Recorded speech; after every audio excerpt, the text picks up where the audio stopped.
stream up and running.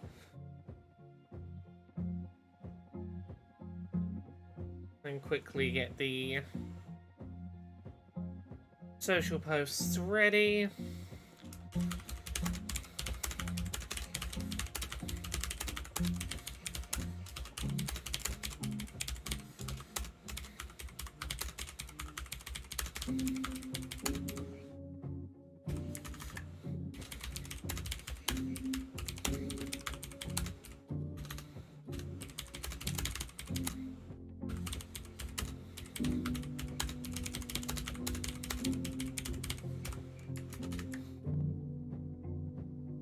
Right, I think we are good. Just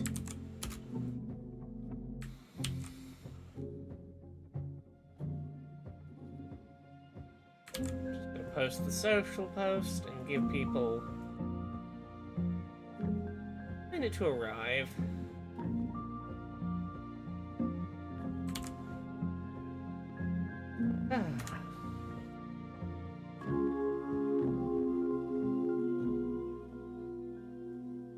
How are we all doing today?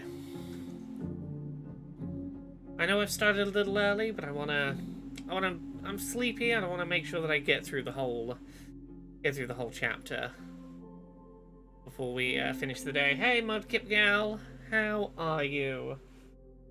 I am just checking if there's any further newsy things I need to keep an eye on today. I've not been paying attention to any of my news feeds, so I'm checking if I need to pay attention to anything. And remembering that I have medication that I should probably be taking. But then we're going to do more Life is Strange, which is important because I need to talk to people about Chapter 2 of this game. And there's not a lot of people I can talk to about Chapter 2 right now, so we're going to play Chapter 2. Bella Bean says, hey, I just finished Chapter 1, had to fast forward through the last 10 minutes because you went live. I hope I didn't rush you too much on that last 10 minutes. Did you say you're going to get a tattoo? Is Chapter 2 more gay than Chapter 1st? Oh, I'll get to that in a sec. So, Bella Bean, I did get a tattoo.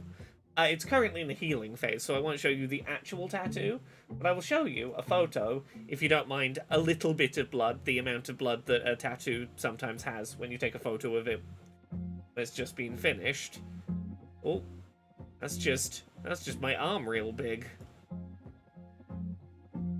I got a little Life is Strange inspired tattoo done to celebrate, oh shit, I'm in my first video game credits, or at least will be, for a series I love. I feel proud of this moment. I want to get a little thing to remember it. I'm real happy with how it's turned out. Hey, Active Critizen, says, good evening, Laura and chat. I've been looking forward to this. I'll not be around for the next chapter, but we'll catch it in the VODs. Yeah, today's chapter is the one that I have thoughts and feelings about, and I am very eager to hear what people think when they see this one. Is Chapter 2 more gay than Chapter 1? It's... I'll say this, you in Chapter 1 you can flirt and get set up on a date. Chapter 2 is more about, oh shit, I've unlocked new powers and the mystery, and I gotta get some legwork done on my murdered... What's the deal with my murdered friend and my not murdered in the other timeline friend?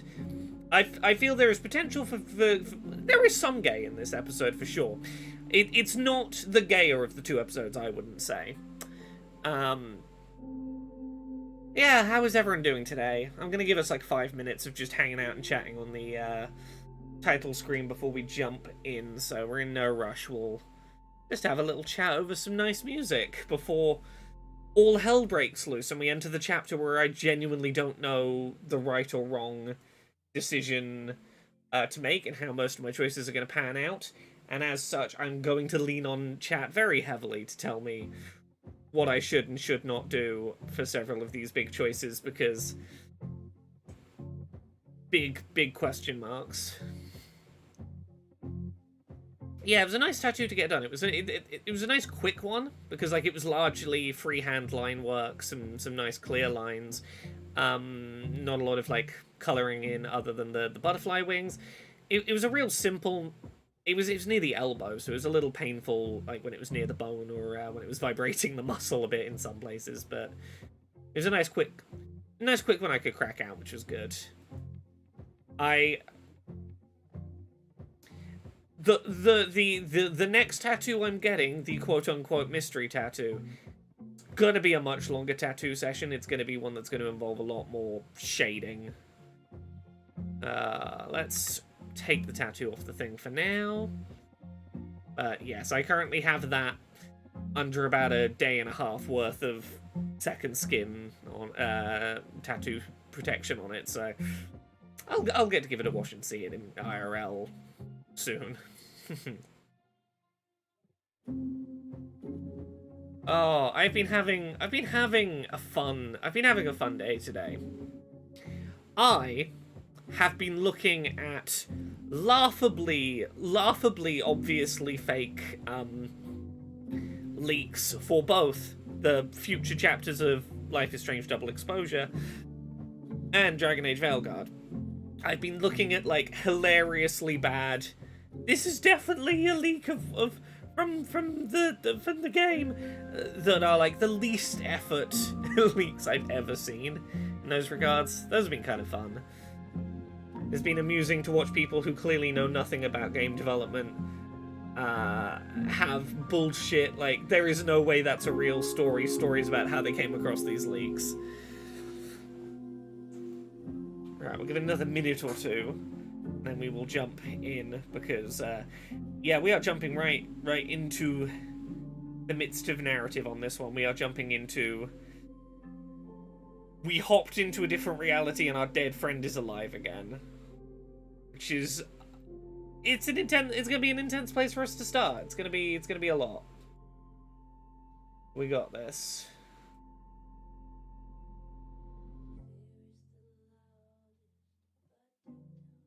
Right, fuck it. In we go. Hey, Delta. Come on.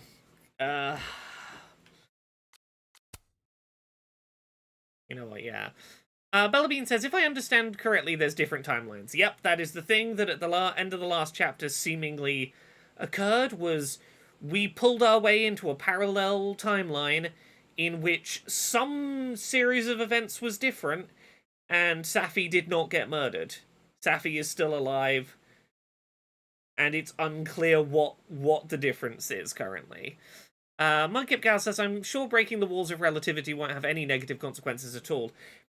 Look, fucking around with the timeline and creating like multiple versions of events concurrently happening didn't cause us any problems back in Arcadia Bay. Why would it cause us problems now? Mr. L says, I decided to buy the remaster of the first game and replay it. Surprised they didn't really add any accessibility to it, though the enhanced lighting does help in making everything look more defined. For what it's worth, the remaster happened, to my understanding, prior to when they got accessibility consultants in to work on this stuff, so I know that accessibility is harder to add in a remaster than a from-the-ground-up game, but also they've now talked to accessibility people, but they maybe hadn't at the time when the remasters happened. Yeah, let's jump in. Let's do it. Let's go.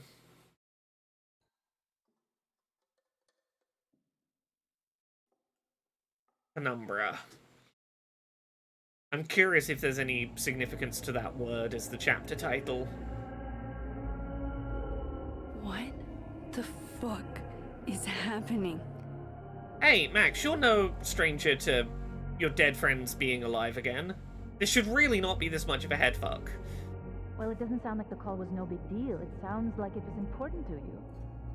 Safi's alive. Did I actually manage to rewind time? Yeah, the Mudkip gal has a really interesting question here, which is, and I'll ask this now because I genuinely don't know the answer to it.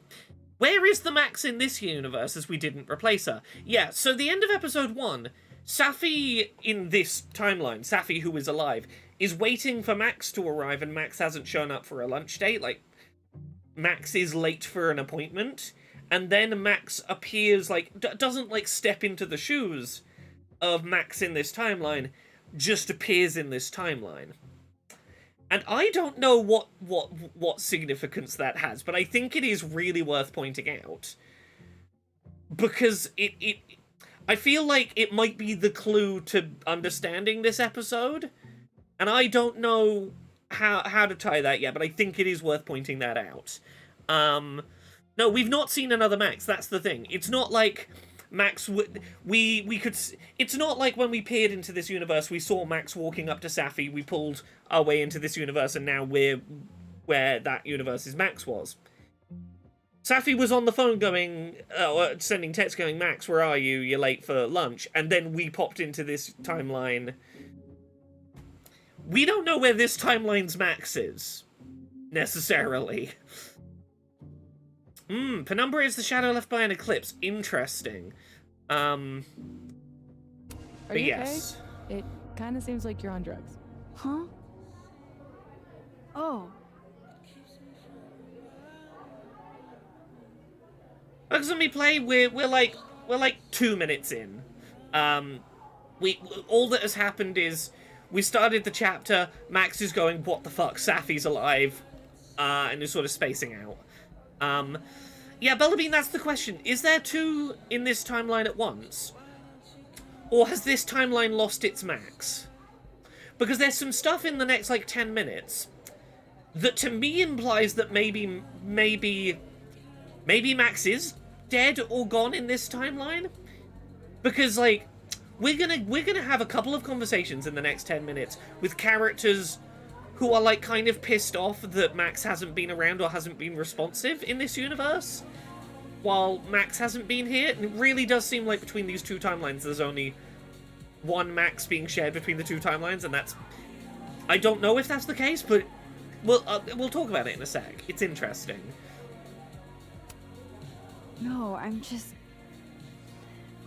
really happy you're here with me. And your mom.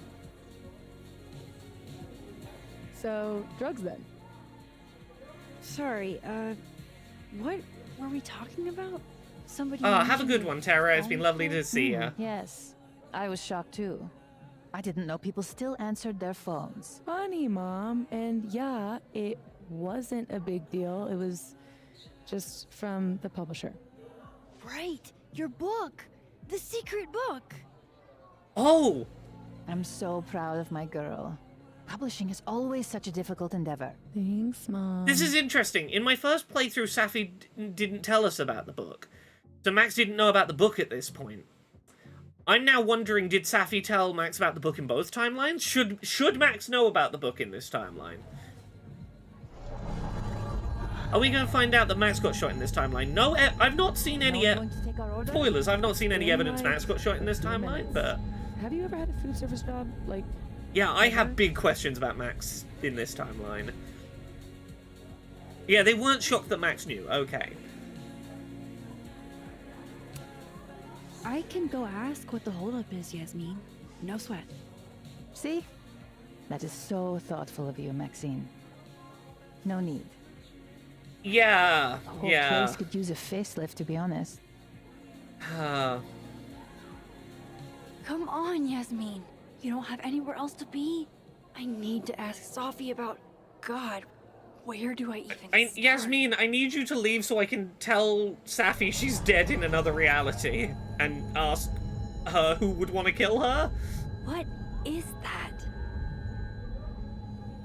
Yeah, so yes, I don't think it's too spoilery to say that, there are signs that Max might have been missing for a few days in this timeline. It's fine. Just a nosebleed.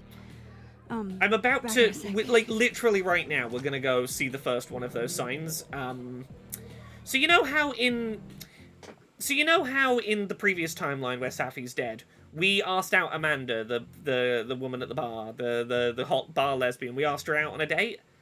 And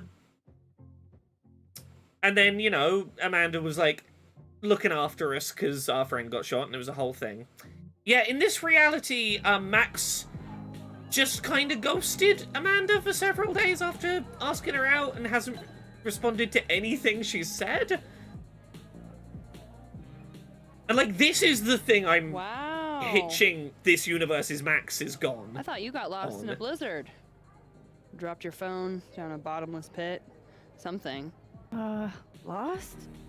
Because, like, the reason this is significant, and I know I'm harping on this before we've even really gotten to it, but I think it's really worth, like, solidifying this thought, which is...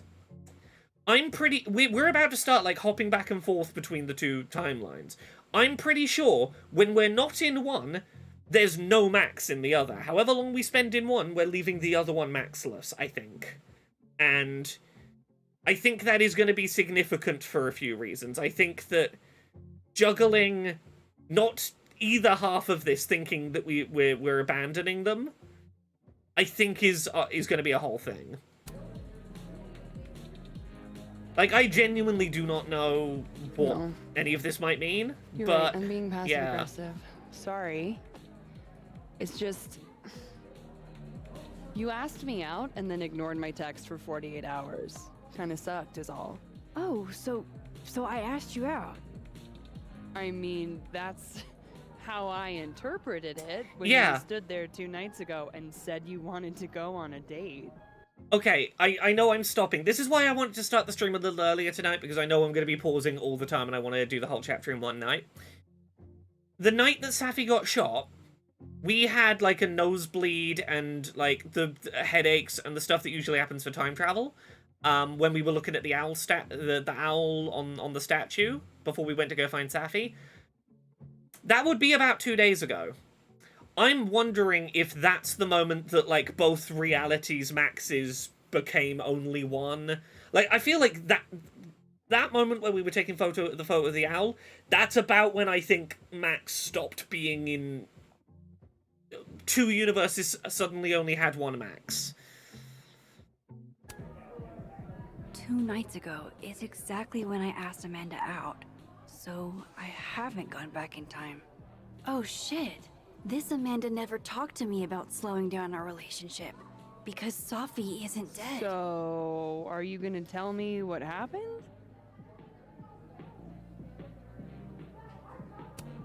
Shit. I was working. I get total runaway train tunnel vision sometimes. I'm so sorry. I did an autistic hyperfixate, I'm very sorry. The old I'm a serious artist excuse. I didn't mean to make you feel like crap. Hey. Shit happens. Look, I won't bug you about it. When I'm book writing, Just I get like this didn't love sometimes. I go a little bit unreachable I should get back to work. artist hole for Take a it bit. easy, eh? So if I didn't rewind, this is some kind of alternate reality. But I still talked to Amanda 2 days ago. So far, everything here seems basically the same, except... Yeah, Bellabean has an interesting idea. Is this Max's mind being affected because she couldn't save both Chloe and the town, so there's multiple timelines now because she couldn't accept she could only choose one? I'm going to float a theory right now that at some point in this episode there is one tiny piece of evidence that made me think is maybe true. And I'm going to float the theory now, and I'll point out why I think it's the case when we get there. I don't think that this timeline split was 2 days ago. I think we're hopping to a timeline that split way earlier. And that, like, that we're only noticing the change as it relates to Safi being dead or not. But I think this is, like, a way further back split timeline. And I have one really flimsy bit of excuse, of evidence we'll get to a lot later. I'm looking for evidence of whether we know that 2 days ago is when, like, Max seemingly disappeared from this timeline. Is that when the split was created, or has the split been splitting for a while? Actually, I might as well say, later, it's a really silly little inconsequential thing, so I'll bring it up now. Later on, we're going to find a box of sweets. It's Safi's favourite brand of sweets. It's the brand that we snuck the little bottle cap in the first episode. Except the name's different, but like the branding, it's clearly the same sweets, but the name's different, which to me says timeline split earlier than 2 days ago. I'm looking for other things that might point to that kind of situation. where there are little things that are different that would have required more than a couple of days to get different.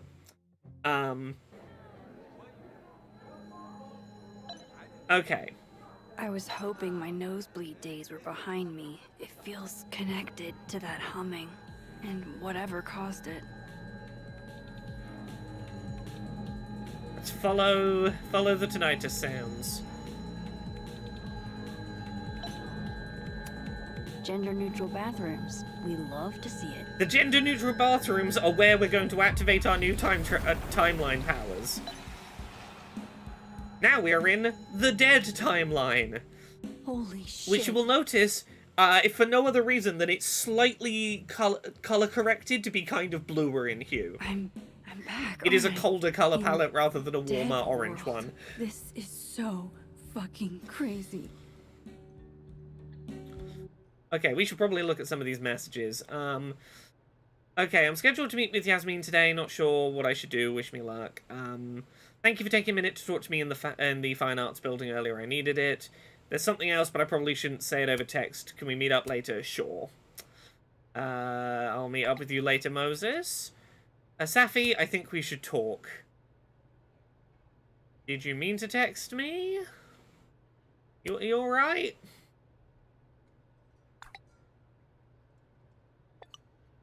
Oh god, I accidentally flirted with him in this timeline. Fuck. How could Vinh mix Oh yeah, me up Safi. with Safi, I think we Safi? should talk. Yeah. Yeah, Safi's dead. Vinh, Safi's dead. And you've just texted her, Safi, I think we should talk. I don't know whether this is the case or not, but I'm now wondering, Vinh, is Safi alive in this timeline somehow? Has she faked her death, and do you know she's alive? That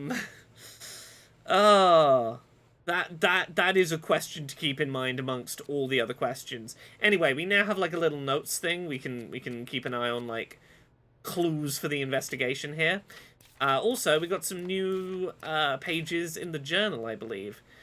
Who the shit does Loretta think she... Does she think she's Geraldo? What college student goes through this to these lengths to get a scoop? Maybe I shouldn't have said anything. Although a showdown between Vinh and Loretta might be worth seeing. Gwen was still acting shady as hell. There could be something there. Yeah. Yeah, let's get back to the timeline where they're expecting us. Okay, so living timeline. Safi is alive. Okay, so Actually- I can cross back and forth. That's good to know. You know what, Safi and Yasmin are probably wondering where I am. I should get back to them. I am going to change this slightly. Oh yeah, it's always displayed. Okay, yeah, I did set it this way. One of the accessibility settings, we can have it so that the top of the screen always at all times tells you whether we're in the place where Safi's alive or dead. Like, it does. Otherwise, it's usually like you switch timelines and for a couple of seconds it'll stay at the top. But no, we just have a permanent on-screen, what is the status of Safi? You know, because accessibility settings, because I consulted on this game. I'm still being a little hyper about that. Tee-hee-hee. Honestly, Safia, I wish you'd have told me sooner. I was getting around to it. All clear? We don't need to get you a blood transfusion?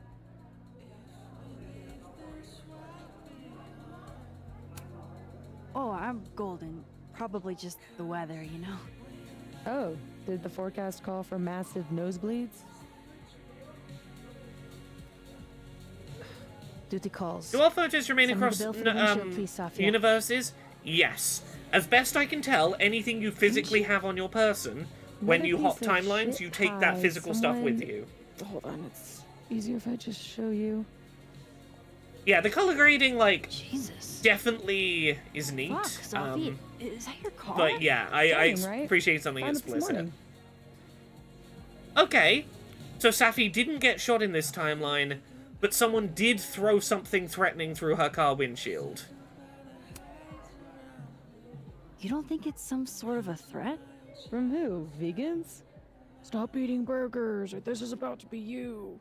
I don't know. It really seems like a warning sign is gonna someone sound might say if they were bananas, still but planning to murder you in this I feel like timeline. I've met this cow. You have. It's from right over there. Whatever, I gotta meet the tow truck. Wait, hold on. We've got to solve her murder and prevent her murder. Looks like there was something written on it. Max, you know I adore you, but read the room, bud. I'm not Do we have any leads on motive? Basically nothing yet. This is today's episode is working out a motive. We're following leads, and the first lead is who threw a cow skull through Safi's window? And Max has sort of cottoned on to the fact that someone has broken a bit off of that cow skull. Maybe as if they wanted to not... They wanted to hide something about the significance of that cow skull. Yeah, it had some writing on it, and the part with the writing on got broken off, it seems. Thankfully, we know a timeline where there's still a cow skull to go have a look at that probably hasn't been demolished yet. And maybe we can find out who would want to hide that writing. Oofa doofa. That's gonna take some getting used to. Mudkip Gal says, isn't breaking through universes going to get you noticed if you do it in the wide open? So, a little bit of suspension of disbelief is going to be required, but you can only warp between realities at certain points in the universe, and places like the little alcove by the toilet is... The game is like, yeah, you're kind of out of view of everyone. Now, don't, like, actually look around and see whether anyone could see you, because, like, really, we'd need to, like, be right up in this corner. But all of the crossing over universe points are kind of behind something to be like, oh, you kind of went around the corner and did it.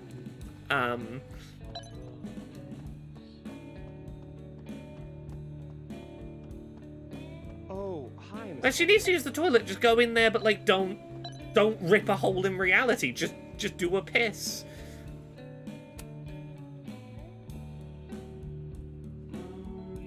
Fuck. Size does matter. I'm going to have to find a way to get up there. I'm pretty sure I just saw a stepladder. Where was that?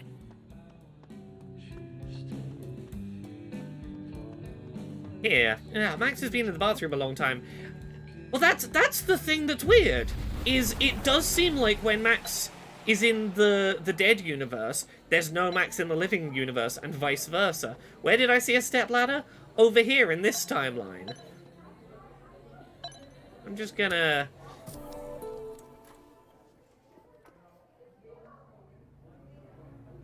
Yeah, this is a little bit 9 hours, 9 people, 9 doors, but yeah, Virtue's Last Reward. Just like a little bit. Yeah, the fact that we can take items between the timelines is interesting. Yeah, no, you can just, like, take shit between universes. You can fundamentally fuck with, like, how many of an object exist in one universe or the other. Could Max bring people with her? I don't know. I don't know the answer to that. Which I don't think she was ever shown able to take people back in time with her in the original series, was she? I think she could only ever go back by herself. Is that a signature? Ugh, this is so stylized I can barely read it. Lucas Colmenero. Lucas Colmenero. It's that dick who was Shit. using Did Safi's Lucas death smash to promote Safi's his book. He's a dick, but I don't know if he's a property damage level dick. But why would anyone else bother snapping his name Yeah. off? Weird. This Yeah, is you weird. snap the horn off because you don't want I wonder if people to anyone realize with a you threw it snapping through the turtle Saw the window. whole thing go down. Yeah, the literature professor, yeah. So that seems like a pretty strong piece of evidence he might well have thrown that through Safi's window. Now, whether that means that he killed her in the other timeline or intends to in this one, who knows? Yeah, who can say?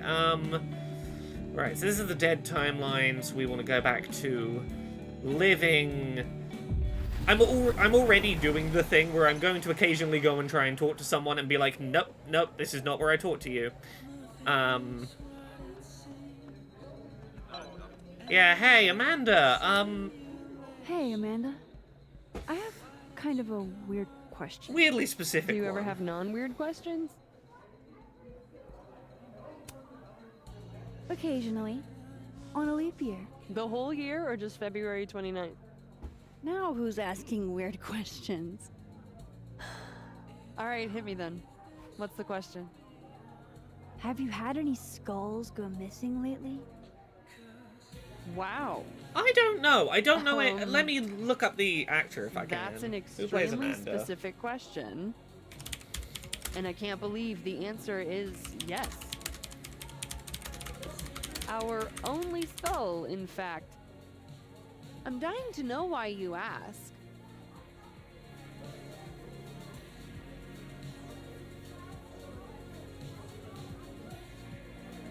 Samantha Bowling.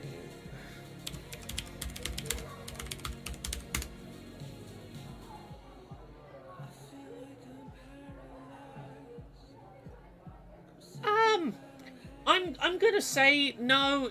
I think we're in Canada as well, anyway. So I'm gonna say no, but I could be convinced otherwise. I don't know. Safi's car was vandalized. Because it somehow ended up in Safi's windshield. Wait, what the fuck? Are you serious? Yeah, I'm trying to unravel the mystery. Jesus. A skull? I mean, have they never heard of a brick? When did you notice your cow got rustled? Literally just this morning, before I clocked in. It had to be sometime last night. Did you know it had Lucas's name on it? Who? Oh, Colmenero. That makes sense. He's the one who donated it. Seriously? Okay, definitely his Why skull a then. cow skull? Yeah, you would think if have someone was trying to no frame idea. Lucas, they I'm, like, would leave the name on it. Physically incapable of listening to that dude when he talks. Hey, Did you Bimba. see him in here last night? Lucas? I don't think so. Why? You think he broke into the turtle to, what, steal back his cow skull? Maybe. I didn't say it was a good theory. Did you see anything suspicious? I mean, the Abraxas kids are perpetually suspicious. They took up like 6 tables last night. There should maybe be cameras in here, but it's also Maybe like one of them saw something. it's Hell, also maybe one like of them a stole it. local co-op owned business, and Thanks. I can see Appreciate a the world info. in which I Anytime, don't know. Nancy Drew. Also, Amanda is constantly overworked. Like, I don't know if she'd have Wait. time to dig through an entire What is night's going worth of on? security camera footage for a maybe lead. Like, if we knew for certain that it was going to stop a murder, she'd probably go check the tapes. But also, a thing got thrown through a window, you know. Yeah, so now we get little notes that automatically fill in about, like, not only our relationship to characters, but also, like, facts we know about the case relating to them. Let's have a look.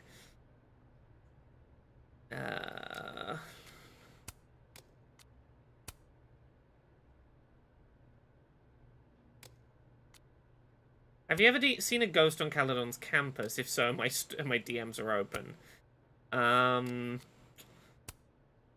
Lucas is writing fucking poetry about the snow. Right.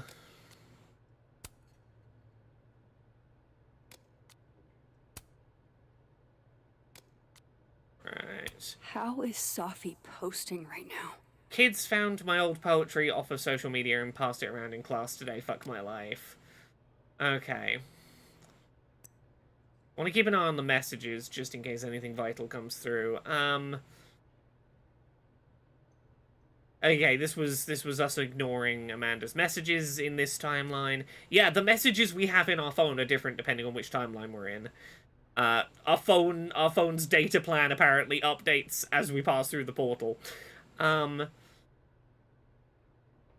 Yeah, this was Safi texting us being like, "Hey, come meet us on the North Quad. See you in a couple of minutes. I don't mind if you're late, but like, you know, can you let me know when you're gonna be here?" Max definitely wasn't gonna show up in this timeline. Yeah, Vinh, the annoying guy that keeps trying to hit on us, he runs the weird secret society Abraxas. I don't fucking trust him either. What if it's not just a prank? What if this Safi is in danger too? I just got her back. Yep. At least I know where to start. Lucas Colmenero and the Abraxas Society. Thimba, episode 1 was super gay, and then our best friend died, and the person we'd gotten all gay with was like, hey, seems like not the best time to start a real big gay relationship, which is fair. And now we've hopped to this timeline where we've been missing for a couple of days, and therefore are not doing effectively at maintaining gay relationship. Oh, Rustler. We're juggling Safi. two versions of the same lesbian relationship My right best now. leads are Lucas Colmenero and the Abraxas Society. Vin's the head honcho of Abraxas. I could start with him. I mean, Maybe yeah, I he's should do here. a little digging into Gwen Hunter too. She was acting pretty odd earlier. Time to start asking questions. Okay, Whoever fucked we're with gonna start Safi's with Vin car just isn't because gonna he's out here. themselves.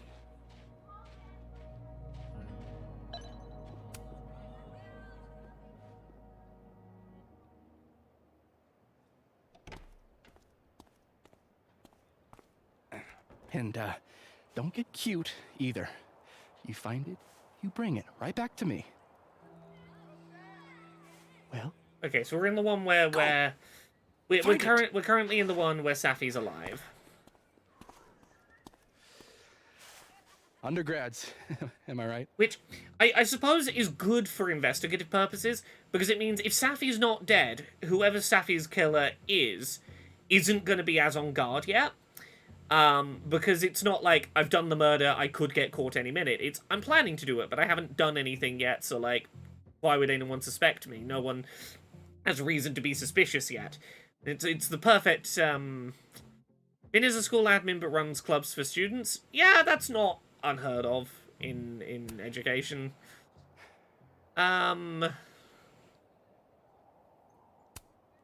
Like you were never young. Young, yes. Dumb, maybe. Insufferable, never. Insufferable Never always. Is certainly a word. You lose something? Mostly my patience. We do still have the Okay. puzzle cube. I don't know if we can continue to Hey, work on it yet. Yeah.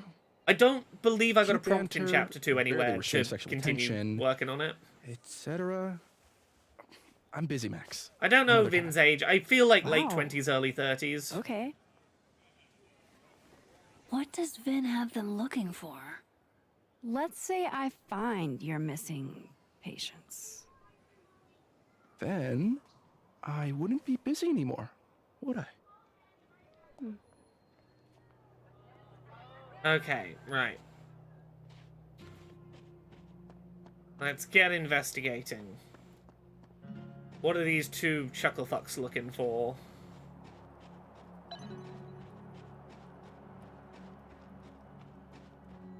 Vin seems really distracted. Whatever he lost must be important.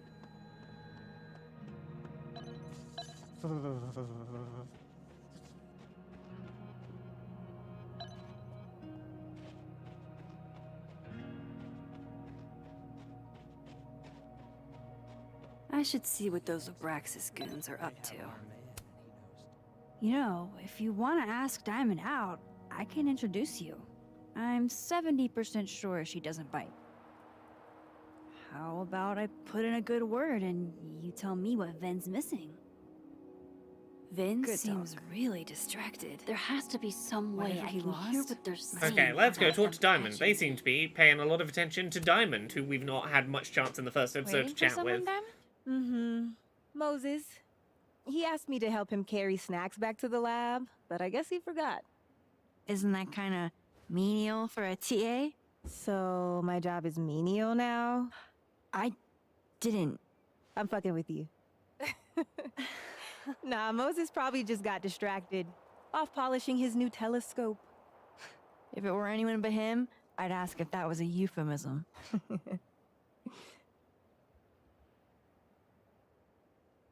Those Abraxas kids are really staring, huh? There's so That many one good on the cute left outfits is in this. super into me. I danced with him once at a club last week. Him? I mean, I was just looking to dance.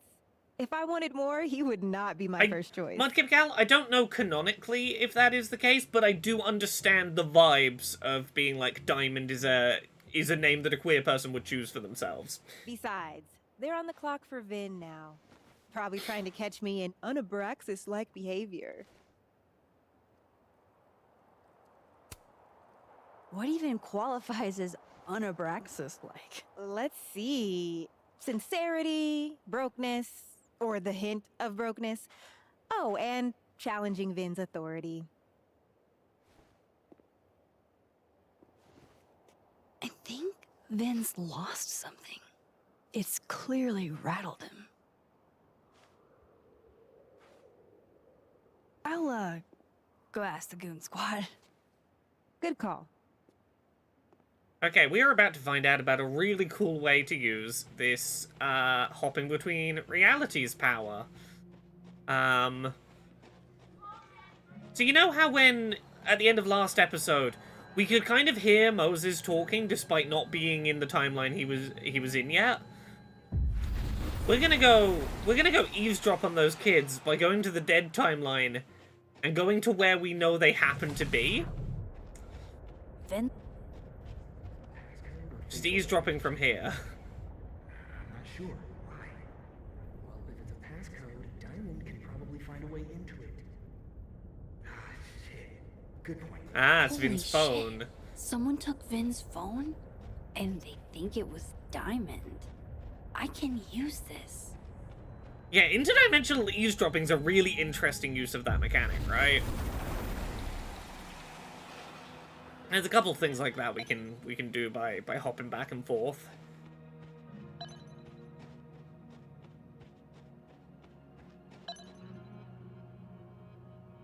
Hey! So, if you're wondering why those Abraxas kids are eyeballing you, it's because someone stole Vin's phone. Seriously? They think it was me? The clownery! Of course they do. Of course.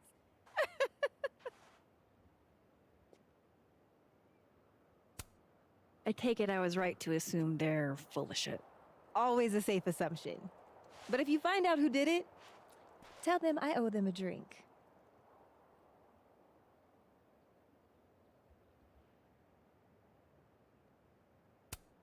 So, are you and Vin rivals? Enemies? To hear him tell it? Both. And to hear you tell it? Vin is one of those yappy little purse dogs who swears he's a pit.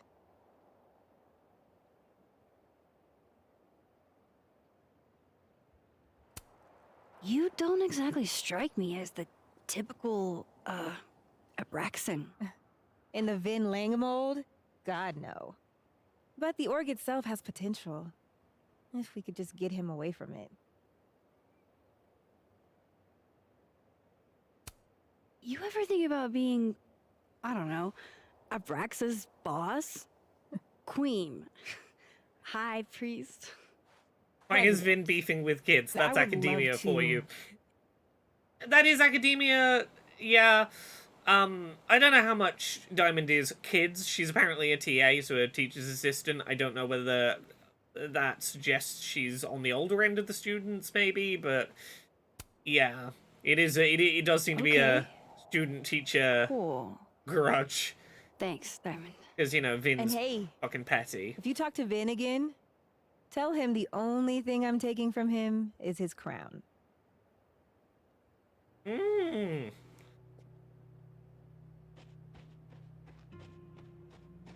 Okay. Go back and chat to Vin. Let him know that we know some stuff.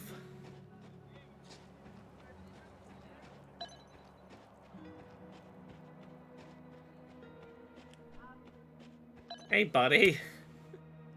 So, Bad news, I'm not sure who took your phone. Good news, it wasn't Diamond. Holy shit. You figured all that out with, like, 0 clues. I just knew who to ask. And how. Oh, So, shit! About my question.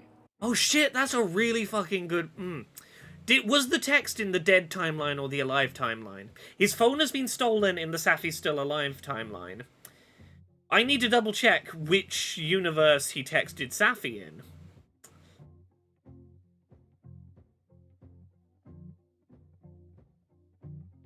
Okay, we need to investigate this in a minute. Let's do this conversation, and then we fucking... Yeah, let's think about that. Tuesday, after 7, and I'm partial to a Japanese single malt. No. That's whiskey? Yes, but damn, do I have so much to teach you. No! So your place or mine? You're a fucking creep. Sounds like a profoundly underwhelming evening. Don't knock it till you've tried it. I'll say this, you know what the most annoying thing about him being a potential romance option is? I think it means he's in the clear. Like, not to metagame this too much, but the fact that he's a romanceable option to me tells me that, like, as much of a dick as he is, he didn't kill Safi. That's... Game structure, I feel like he's not the killer, even if everything about him fucking tells me he's a fucking murderous creep. So, someone fucked up Safi's car. They didn't take anything, but they used a cow skull to do it. Life is Strange True Colors is, for my money, That's the crazy. only Life is Strange she that has a okay? decent She's male fine. option for romance. Who would do something like that, though? You mean who in Abraxas would? I didn't say that. No. But you do have a It's secret what you society, mean, and, isn't like, you might have some insight into if any of them are fucking Anytime some creeps. nonsense happens on campus, people trip over themselves accusing Abraxas. Well, that's what you get for having a Random. fucking secret Possession society. of property, that's beneath us, Max. We're performers. I mean, there was a theatricality to the thing you did, Certainly that someone seemed did. performative. And anonymous. What would even be the point? Yeah, they're drama Besides, kids. how do you even get a cow skull through a windshield? Hold on. I didn't say anything about our windshield. Wild, right? I'd love to keep chatting and freezing my balls off, but I've got to... Yeah, we said threw And it if in I her car. invite you? I'll end up in my office eventually. He does seem to know more than he's letting on at the very least. Okay. So we're in the living timeline right now. Give me a sec. Okay, just a sec. Let's message Amanda back. Yeah, no, okay. Okay, so we're in the living timeline and Vin's phone got stolen. In the dead timeline, he messaged us thinking he was messaging Safi. Okay, so it's not what we for a second thought, which was whoever has stolen his phone messaged Safi. It's... yeah, okay. So, 2 separate events involving his phone have happened. In the living timeline, his phone has been stolen. In the dead timeline, he's texting Safi, despite Safi being dead.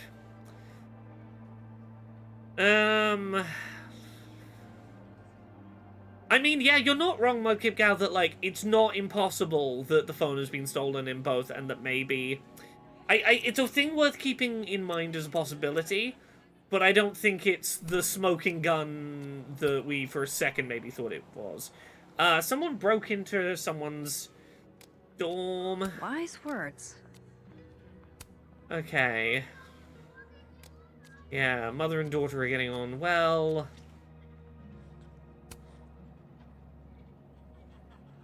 Okay.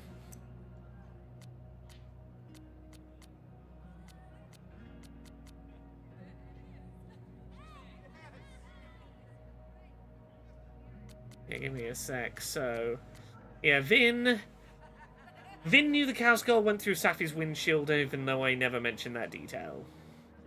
Yeah, okay. He's had the sense to stay indoors. Okay, right. What the?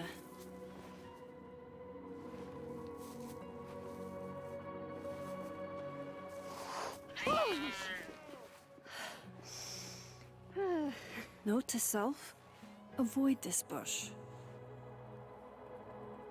Okay. So, we need to go speak with Gwen and with Lucas. Okay.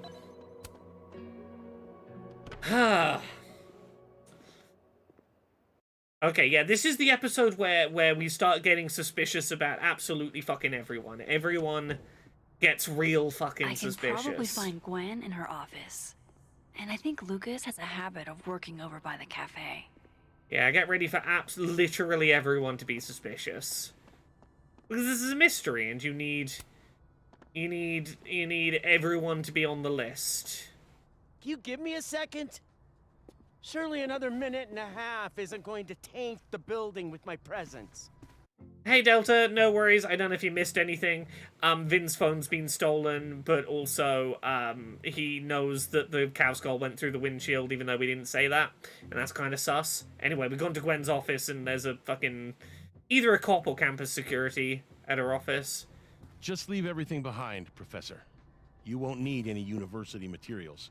Yeah, but I do need my car keys if you want me to leave the campus, don't I? Think. You're not to return to Caledon property before the hearing, under penalty of law. I know how this works. You don't need to read me my rights. Just doing my job, Professor. Look, no matter how... I'll go over great in Nuremberg. Look, I'm just gonna put my biases on the table. No matter how many suspicious things happen that make me suspicious of Gwen, I'm always going to, with the trans character, lean on the assumption of this is just fucking shitty transphobic cops overreaching their power and assuming the worst of someone because they're trans, and that obviously means they're the villain. Like that's the lens I'm looking at everything Gwen related through.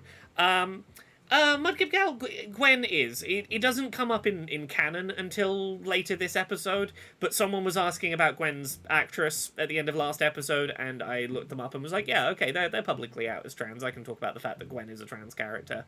So yeah, we're gonna be a little bit ACAB, but we're gonna be particularly ACAB. Okay, we're gonna be a lot ACAB, but we're gonna be particularly ACAB when it comes to any non-white characters or LGBT characters getting cops hassling them. I will always be like, you don't say a fucking word to the cops in that situation. This is crazy. This is fucking crazy. I told Yasmin already that none of it's true. She knows it's fucking bullshit. Wow. Yeah, Gwen hasn't confirmed it in story yet, but it will come up later this episode, don't worry. Yeesh. I wonder what that was about. Well, it would be suspicious of me to enter that office, so I'm gonna, go to the other timeline where there's not fucking cops snooping around. Hop into the office. Oh, no one's... It's locked. Oh, okay, I do need to... Okay, I need to enter in the... Oh... Okay, yeah, the cops walked away, so there's no one actually watching the door right now, so we can go in the living timeline, and then... Yeah, hop to the copless timeline once we're in if we want. Don't worry about me, anyone. I know that a cop just fucking arrested someone in this office, but, like, probably not a crime scene or anything. So this Gwen just got escorted out by security, while Dead World Gwen is having hushed phone calls about the police and trying to break into locked bookcases. Time to snoop like I've never snooped Okay, before. yeah, she was removed from campus and threatened with arrest if she came back to campus. So, yeah, she wasn't actually arrested, but The cops were being all cop at her. Okay, let's have a look. What do we got? Final essays. Whoa, Reggie got an A-? Loretta doesn't seem like the type to be happy with a B.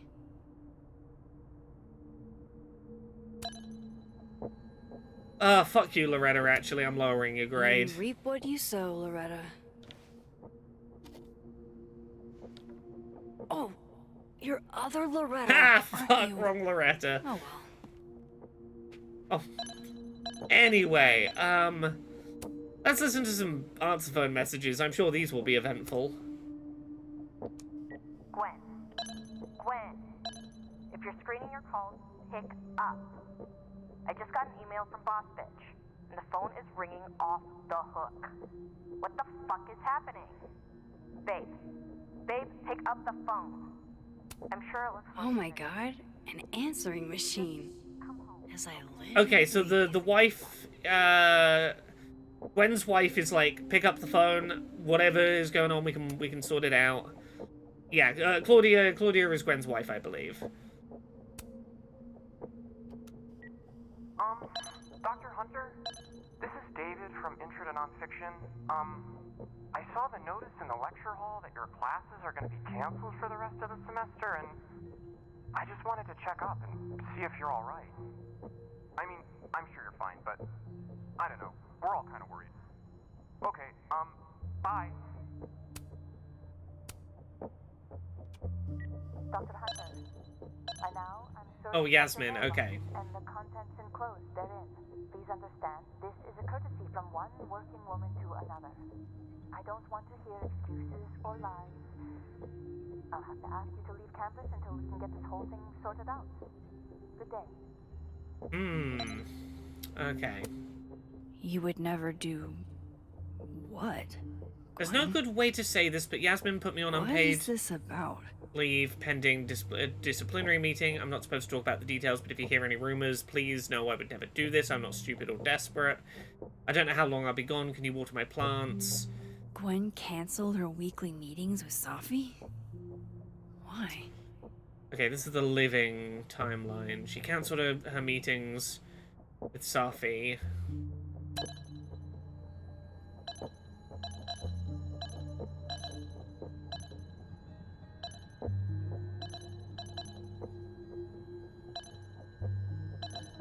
Okay. What do we got right now? What do we got? Okay, your plants are okay so far in this timeline.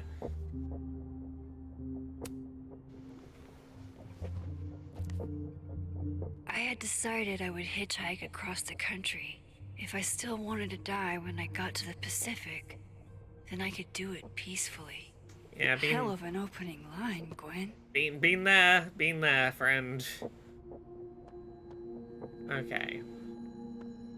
Right, I think we shift to Dead World. Oh, thanks, Chris. Lovely of you to say. I'm real happy to have been able to work on this. Right, where do we start? Gwen seemed very focused on that book I boosted for her. Drink up, buddy. Okay, yeah, let's make sure to water Gwen's plants. Okay, yeah, let's look at the calendar. Busy woman.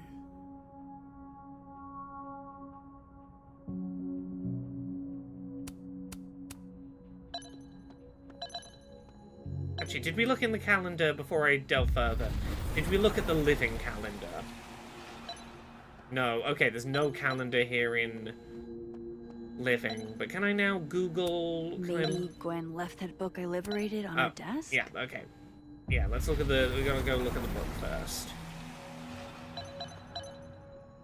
Yeah, so this is the book that we got out of the locked cabinet.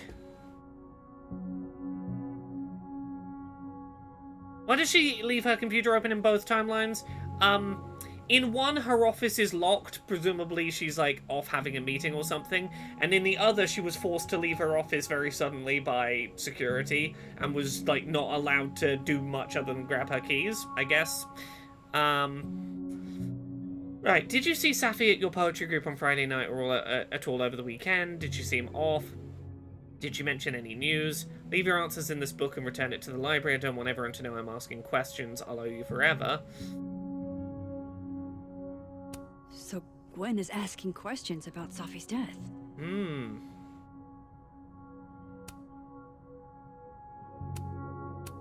Okay, it seems like Gwen is trying to solve Safi's death, maybe? Why would Safi have started acting off on Friday? Something must have happened. Why would Safi have started acting off? That must have been some call with Maria on Friday. Stupid motherfucking call with Maria. Time to follow up. Don't forget, email Maria. Okay, let's have a quick look at the computer in here. Let's go. Okay, this is the timeline. This is the timeline in which Safi is dead. Maria. And she had a meeting. Wait, this is Safi's publisher. Oh. Gwen got Safi's book cancelled? Okay. So in the timeline where Safi dies, Gwen got her book publishing deal cancelled. Which, I'm wondering if that's the phone call that Safi got during the stargazing night. Like, she told us that she had a book deal, then she got a phone call, and it sounded quite serious, and she walked off to go answer it, and she then just kept walking, and then we found her dead. I'm wondering if it was the publisher calling to be like, hey, for whatever reason, we've had to cancel the book. Yeah, thank you for taking the time to talk with me last week. I've discussed the concerns you raised with my senior editor over the weekend, and he agrees they're sufficient to merit action. We have begun the process of pulling Sophia's project, All the Daughters We Don't Talk About. I know this isn't the outcome any of us exactly wanted, but I appreciate your insights. These emails are from way back. Like, before Safi knew she wanted to be a poet. Yeah, so emails between Safi and Gwen where Gwen is being, like, really, really supportive of her poetry career. I thought Gwen helped Safi set this all up in the first place. Why would she? No, this all has to add up. Okay. Somehow. So I'm gonna float a thought now. I'm gonna float an idea, and I don't know if this is. So last episode, one of the things that was really interesting was before Safi's murder, some weird shit went down. A gunshot happened. We saw Safi walking around perfectly fine as if she hadn't been shot, and then we got there and saw, no, indeed she did get shot. That gunshot did shoot her. It sure seemed like there was more than one Safi walking around, or Safi was walking around out of order. Like, not in the correct order of events. I'm just gonna float the idea, if there were two Safis walking around.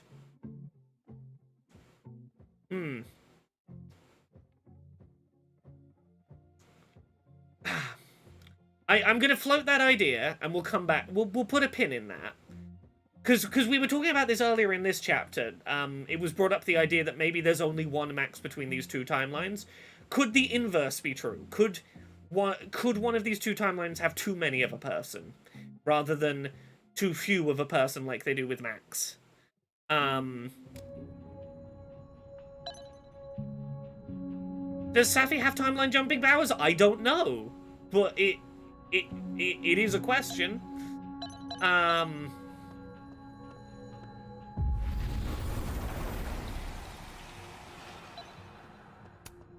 But yeah, okay, so there's our suspicious shit about Gwen, is Gwen got kicked off campus for something, and might have gotten Safi's book cancelled for some reason. Plans to work over by the cafe. But again, we don't know at this moment what allegedly Safi did that Gwen would think was worth going, I have to contact the publisher and get this cancelled. Max.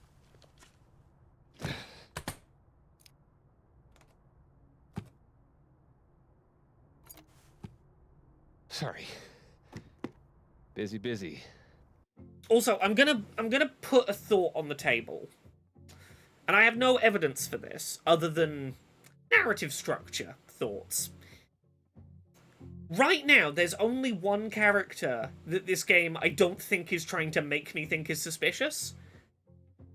Two. I'll give it two. I think there are two major characters who would feel important enough that they could have done the murder, but that I don't suspect enough that I think the fact I don't suspect them means maybe it's them. And right now, it really feels like those two people are Moses and Yasmin, Sophia's mother. Those are the two people that, to me, aren't obvious candidates. Now, we're going to continue exploring the suspicious as fuckness of these suspicious as fuck people. But I know a life is strange, and I know I need to remind myself, the more a person is suspicious, the more I can go, maybe it's real, maybe it's not. The less suspicious someone is, the more I gotta keep them on my radar.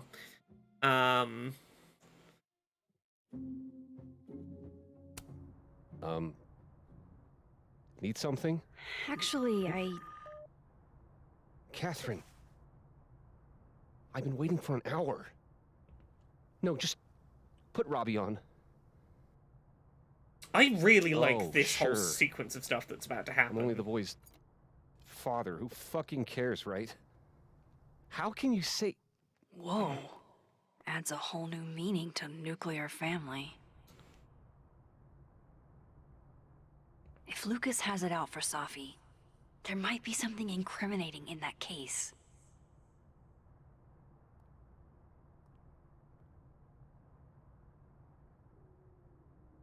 Is that an email? Dated December 5th. That's when Safi's car was vandalized. I need to get in that briefcase. Okay, let's go talk to Dead World Lucas, who is, reminder, the version of Lucas that we embarrassed in front of everyone. He was trying to use Safi's death to promote his book. Also, there's a whole thing about Max's art. I'll read that in a minute. But yes, The Cow Skull had Lucas's name on it. yeah, I'm gonna tell you in advance. No, I lost that thought. Nope, can't tell you what that thought was about to be. No,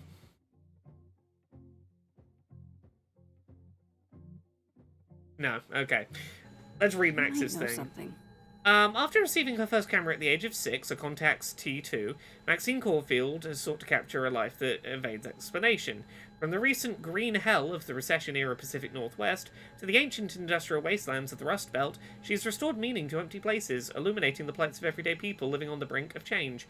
A winner in the IPA Award and a National Geographic Fellowship, she's currently Caledonian University's Hannah Hellerton Artist in Residence. Yeah, okay, that's what I was gonna say. I'm gonna apologize to Lucas for embarrassing him in front of everyone. I don't think he deserves an apology, but I want information out of him, and I think I'm gonna have an easier time with that if he thinks I've come groveling. Look at me, I'm all apologetic. I didn't mean to embarrass the hell out of you, you dick. I love you too, buddy. Weird. This Yup. Lucas seems to be on great terms with his family. Hey. Bye. Lucas. Exactly, you catch bullflies with honey. That is, I believe, the Can't phrase. imagine it would be much fun to assassinate my character without an audience. Oh, maybe I went too far. Maybe I was a little You know, the rough grief earlier. and everything. With everything going on, I'm sorry. Apology accepted. Grief is hard. The trick is not to let it change your character. You're a pretentious little fuckboy. I mean none of this. That's a lot of books. A lot of my book. Signed copies for the Burlington Book Expo. Yeah, Delta, this is another one of those points I was talking about. Delta Starfire in the Twitch chat says, the different relationship Lucas has with his family suggests the timelines diverged earlier than Safi's death. I don't know if that's necessarily true here, because we're gonna find out why the relationship with his family is different. And you could make an argument Safi might have done something. Safi might have done something after the point where she would have been murdered. Like, there is an event in the last couple of days that, like, it could be this could be an event maybe post Safi's death. But I think it's worth thinking about. Because, yeah, like, that's the kind of shit I'm looking out for, and I'm like, I want to rewatch this in case there is clues for things diverged earlier. They invited me to deliver the keynote this year. Have you seen the standee they put up of me? Read! Can't say I have. Read books. Huh. Yeah, No, Delta, I super appreciate it. You are reposition it reminding me then. to be on the lookout and to actually think this through. The standards for the expo really declined over the years. We've had a lot of mediocre Yikes, visitors. this dude can talk. It's a shame.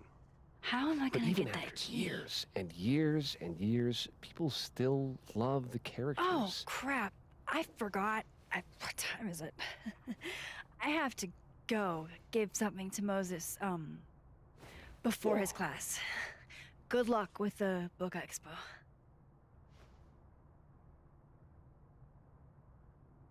Okay. Pay no attention to me, Lucas. I'm just grabbing a pen, not for anything that's too malicious. Or do I have to... I might have to steal the pen in the other timeline where he's not looking.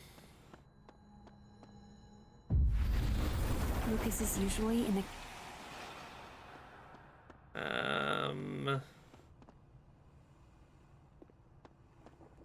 Oh, I need to...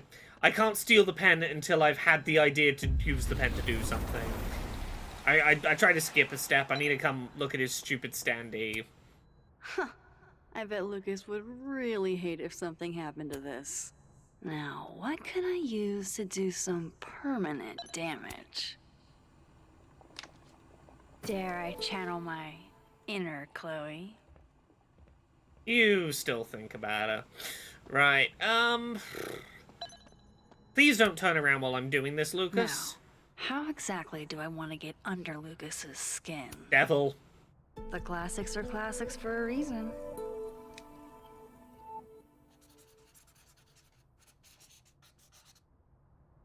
This actually Oh my will have goodness. consequences. Who would do a thing like this?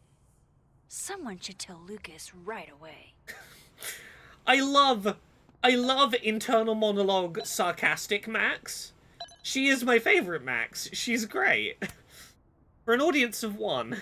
She returns. I take it you've delivered your something to Moses? Thimba, as far as I've seen, it's been all over the place and it's been wildly swinging back and forth. I think this game is fantastic, and I know that I'm biased because I worked on it, but also, we're going to get to the end of episode 2, and you're going to see, like, episode 1, I think the thing that I think is really interesting is, like, the nuanced writing, and I genuinely quite like the way that they handled the Max and Chloe breakup. End of episode 2, you're going to see why I think this is the most interesting game I've played in a while, and I need more. We'll get there. We'll get there. Yeah, there's a lot of people who felt entitled to Max and Chloe staying together, and there's a lot of people who haven't played chapters 1 and 2 because they're only available in the deluxe edition currently, who have seen it summarized as Chloe left because she wanted to be a free spirit from one screenshot of one sentence, and like have decided like, this is terrible, and I'm like, you've missed so much interesting nuance and context. But, you know. My something? Anyway. Right, my something. We'll get there. Yep, I think this has the something most delivered. interesting mystery of the So, Life is Strange's, and we'll not to get be the bearer there. of We'll bad get there. news, but Because I have no idea where the fuck it's going after episode 2. somebody drew horns and a tail on your book expo standee. Right, Delta? It you is serious? weirdly gross I just to... put that... I'll put it this way. The thing that I keep thinking about with regards to the Max and Chloe thing is, to all those people who saved Chloe and are now, like, feeling betrayed that there was an off-screen breakup, did you save Chloe because you felt that Chloe deserved to live? Or did you save Chloe because you wanted a relationship and you feel like Max is entitled to a relationship because she saved Chloe? A choice that Chloe asked her not to make, but Max made anyway.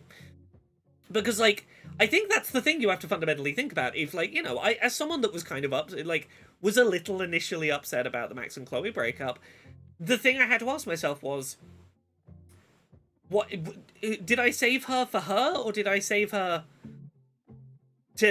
for something I wanted from her?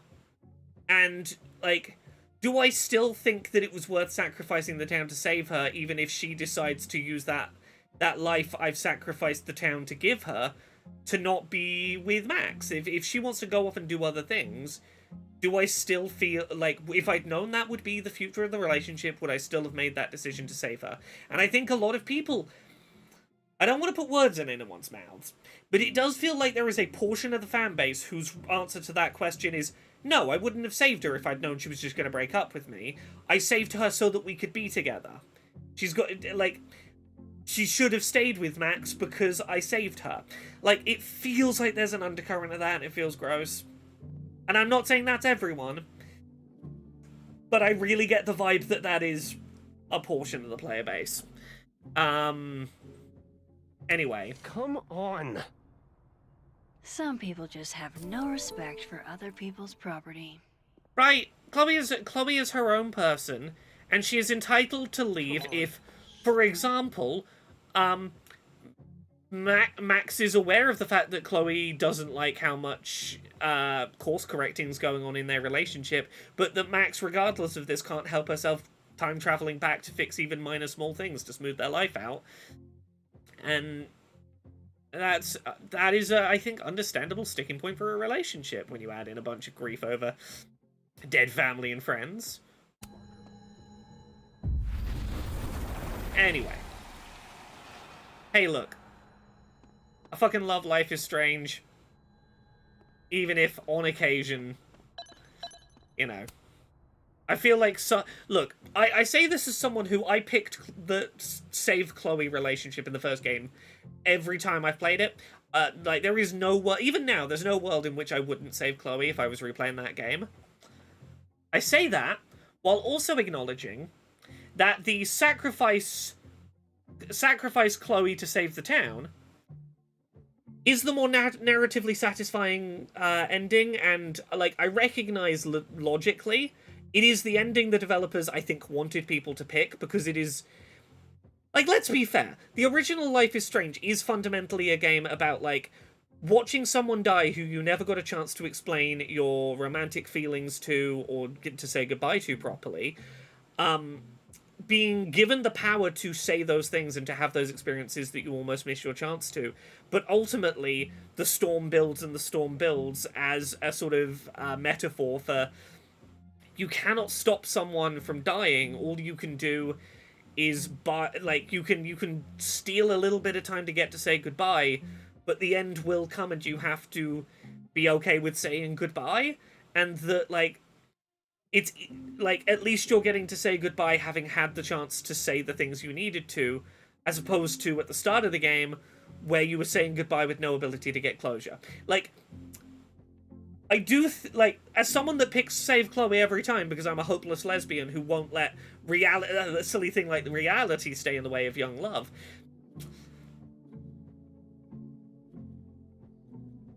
I think a lot of Life is Strange fans who choose to save Chloe need to stop and think about the fact that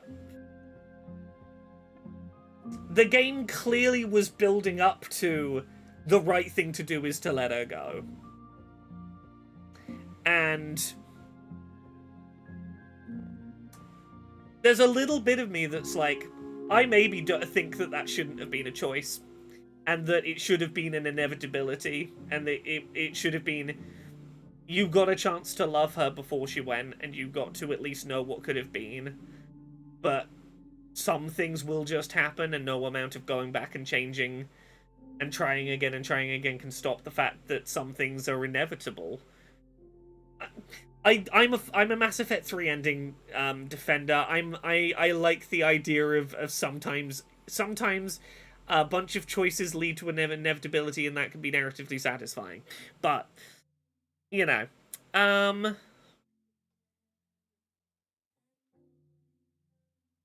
look, I recognize that a good portion of my saving Chloe is entirely based in as one of them LGBTs. I've been told by many people that I am wrong for being who I am and loving who I am.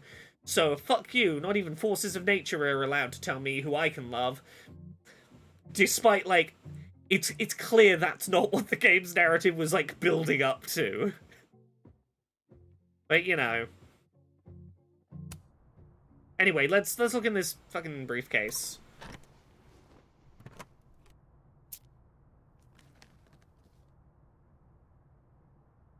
Lucas's famous book. So that explains the cow skull and the snapping turtle. But does that mean he's the one who smashed Safi's windshield?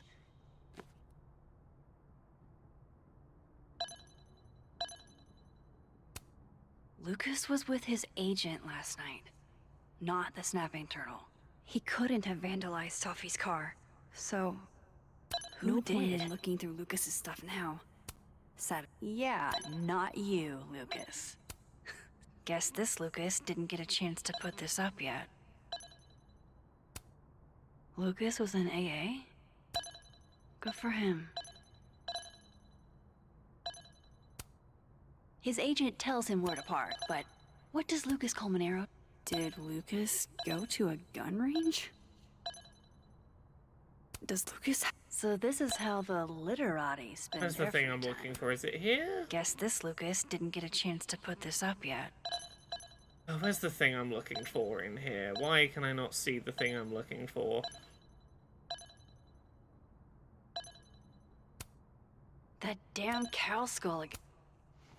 Oh, it's not in here. I have to close the case and then I find it. That's it. Safi? Is Max being a detective now? Yeah, she's hopping back and forth between timelines because her best friend is dead in one timeline but not in another. So she's hopping back and forth trying to work out who killed her, / who might still be planning to kill her and I need to stop them. Anyway, application for a temporary restraining order. Protected person, Lucas Calmonero. Protected persons, minor children, Roberto Calmonero Jr. Restrained person, Sophia Llewellyn Fayad. Relationship of the parties, colleagues. On more than one occasion, the restrained person purposely did one or more of the following to the protected person. Followed, monitored or surveilled, threatened or made threats. Yeah. So, I'm about to feel at least a little bit of sympathy for Lucas. Kind of, maybe. For a minute. Is Lucas really trying to file a restraining order against Safi? Let's talk about this. Does she know about this? I'd better show her. Max, what are you... Because, like, here's all I will say before we dig into this. Safi... Gwen went from, like, mentoring Safi in writing poetry to contacting Safi's publisher to get a book cancelled. Lucas is getting a restraining order put out on Safi in the universe in which she's still alive. It makes you wonder... These people sure seem to think that Safi did something pretty fucking bad, huh? Lucas. Oh, Incompetent Hero, I don't think you should make her. it your purpose to disclose them. And Lucas is saying, please don't tell her. You can't send Safi that photo.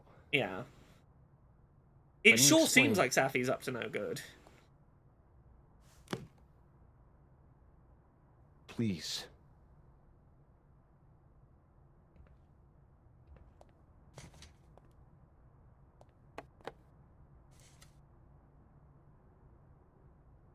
Catherine, my ex-wife, she called last night, mad as hell, because Robbie, our son, was repeating back to her things I supposedly told him.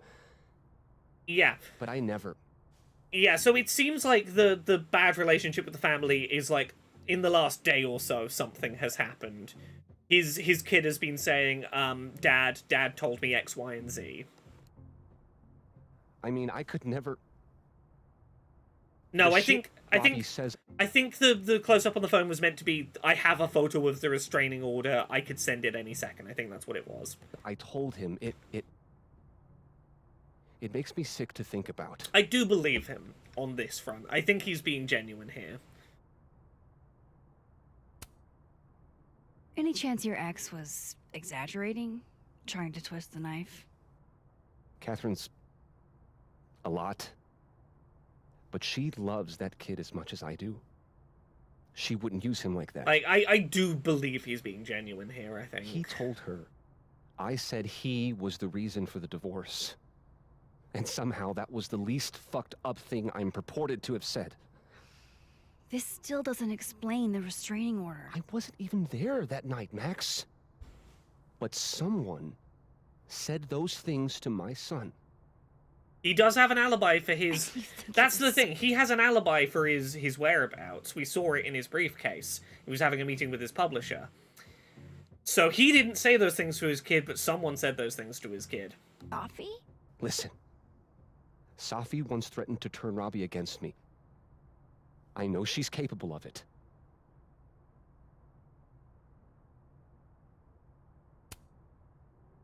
Wait. Why would Robbie trust Safi? Does he even know her? She used to babysit for us, believe it or not. Robbie adored her. And none of this has anything to do with what happened to Safi's car? Something happened to her car? Never Yeah, mind. like, I'm pretty sure Forget it. Vinh is the one who fucked up the car. In some regard. I know she's your friend. I know you have no reason to believe me over her, but just give me a chance to get this shit in order first. Now, without her interfering. Do I believe that Safi... I just want to make sure my boy never has to hear anything like that again. Do I believe that Safi was This could all vindictive be a lie. enough to... One big smear Yeah. campaign against Safi. Honestly, yeah, the acting and, like, the visual design of this is really lovely, right? Okay, so this is where I need chat to vote left or right. Because, like, look, here's the thing. I don't know if I believe that Safi did this, but I do believe him that he didn't. And I do believe him that he's getting this restraining order done genuinely in an attempt to keep someone away from his kid. And he is genuinely like, why the fuck is my kid saying that I said terrible things?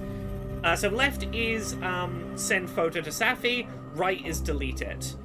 Now, I'll talk you through my thought process when I was doing this my first playthrough. I deleted it because I do believe he is innocent and I don't want to fuck this up for him. But I will say this. This is a tangible piece of evidence that I think might be legitimately important. I think we are making the decision between having evidence that might be really important and doing the right thing emotionally for this man. Like, doing the right thing for him and his ability to, like, protect his family. I believe that he is being sincere, and I don't know what the right answer here is. Right. I was gonna say right. I'm uneasy either way. Yeah, that's where I lent on it, but like, I'll be transparent with you. By the end of this episode, there was part of in the moment I was like, yes, 1000% the right thing to do is delete this photo, and I'm gonna do it because that's where chat's at. By the end of this episode, I went, fuck, should I have kept that? But we're deleting it. Keep without sending would be the ideal option. I agree. I don't want to send it to Safi, but I also need to keep this in this. But in this choice, we're gonna make a tough choice. We're gonna delete it. We're gonna do the right thing for this guy. But I will put that with the caveat of we're gonna get very few chances to get hard evidence this episode, and this is one opportunity for hard evidence that we have passed up. Okay, I deleted it. This is between you and her. None of my beeswax. Thank you. If I can't find any evidence to back this up, I don't even know. At least I have time to look. Now, I'm gonna float an idea. I think I've wrung all I can out of Lucas today. Look, we talked about double exposure last episode. We took a photo where there was two versions of the same person in a photo. I'm gonna float an idea to you here. Just because I think now's a good time to talk about it. I don't know if I believe that Safi went and told his kid, "Oh, your dad says you're the reason for the divorce." I don't know that I believe Safi did that. But what series of events might convince Lucas's kid? Like, how can we square it away that Lucas did not tell his kid those things, and yet his kid is like, "No, Dad came and told me those things"? What if there's two Lucases walking around? What if there were two Safis walking around? What if there were two Gwens walking around? Whatever Gwen did that got her kicked off campus, maybe there's two Gwens walking around. What if there's two Safis walking around and one of them did whatever Gwen thought happened that made Gwen go, "I've got to contact the publisher and get that book cancelled"?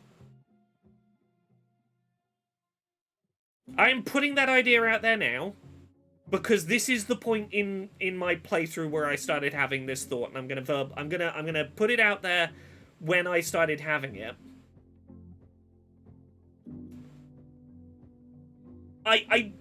I want to use the name of the fucking narrative trope. Is it like the mustache-twirling evil twins running around doing evil shit? Are there fucking evil twins with mustaches running around? How many people can jump realities? I don't fucking know. But I'm putting that on the table as a thought.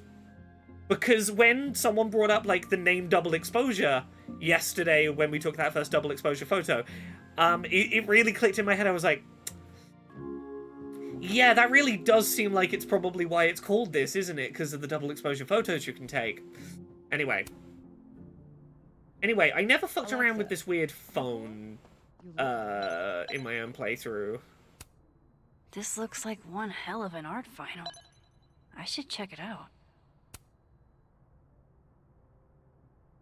Okay, what do I want to say to the future?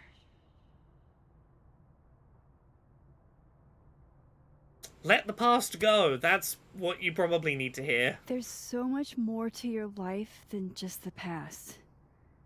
It's hard, but try to move on.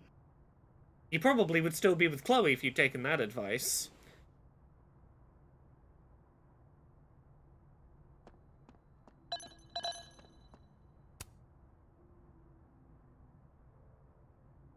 What he's doing is wrong.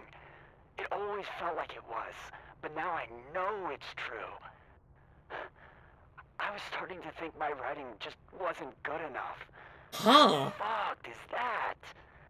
But she stood up for me. Nobody else has ever done that. Oh. Ever. So you know what? Fuck that guy. I won't stop writing because he's uncomfortable. That's my message. Oh, this is the guy we told his writing was good and he should keep... Whatever he was talking about, I hope coming it to worked out. writing class. To the classes, maybe? God. Anyway, I've not fucked around with this phone previously, but I'm suddenly realizing I could probably... Oh, no. I'm not time traveling, I'm reality hopping. I was like, oh, it's a phone to the past and future. I'll go to the other bit of time and do something different. I'm like, no, that's not... we're not Vinh time traveling should be back anymore. in the admin building by now. Okay, let's go see Vinh. Ah.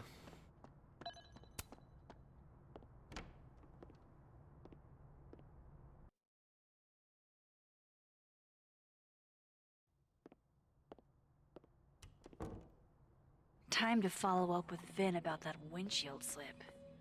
Let's see if I can't make this canary sing.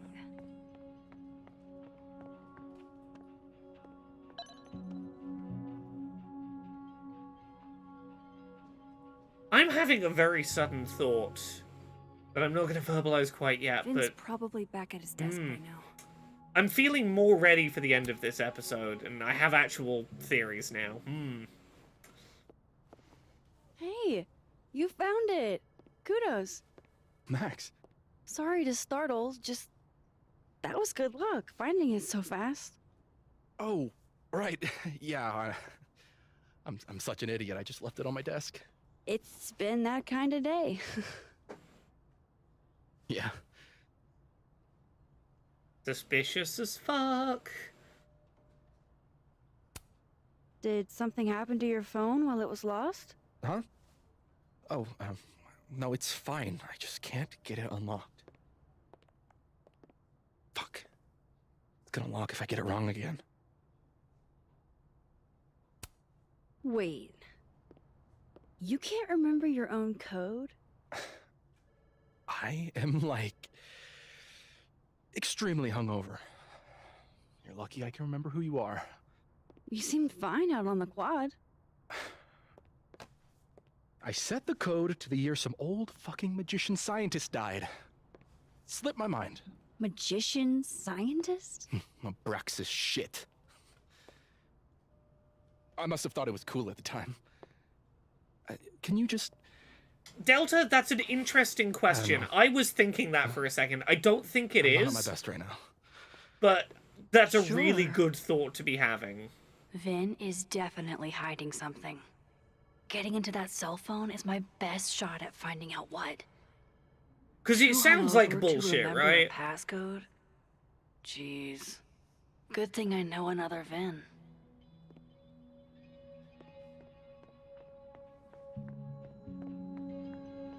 Now this is the most in the open place for timeline hopping. Like, we are not hidden at all here. Like, it's... You gotta stretch a little... You gotta... Let a little imagination skim past. Two identical Vins mean two identical... Yeah, he seems to also have his phone here, so I don't think it's he stole his phone from the other timeline or something. But not entirely impossible. But this is the dead timeline. So this is where he texted us trying to text Safi. It might just be because he's fucking drunk, because Safi, like... He got really fucking drunk and tried texting a person he knows is dead.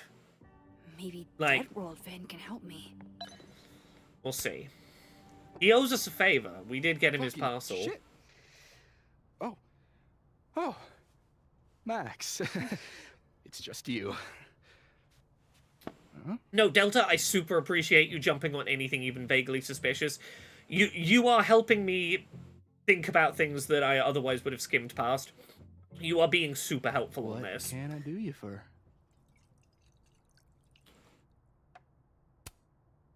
What do you mean, it's just me?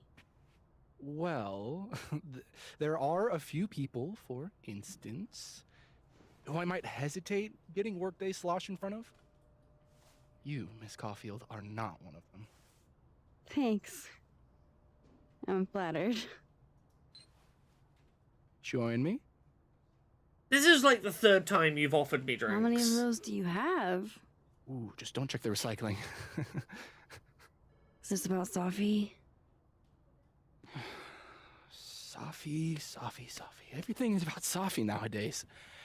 This isn't about Safi, Max. This is about you and me.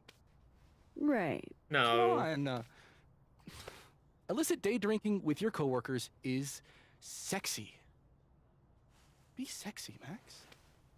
Vin, I'm pretty sure this constitutes workplace sexual harassment. I think I'll pass on the sexiness.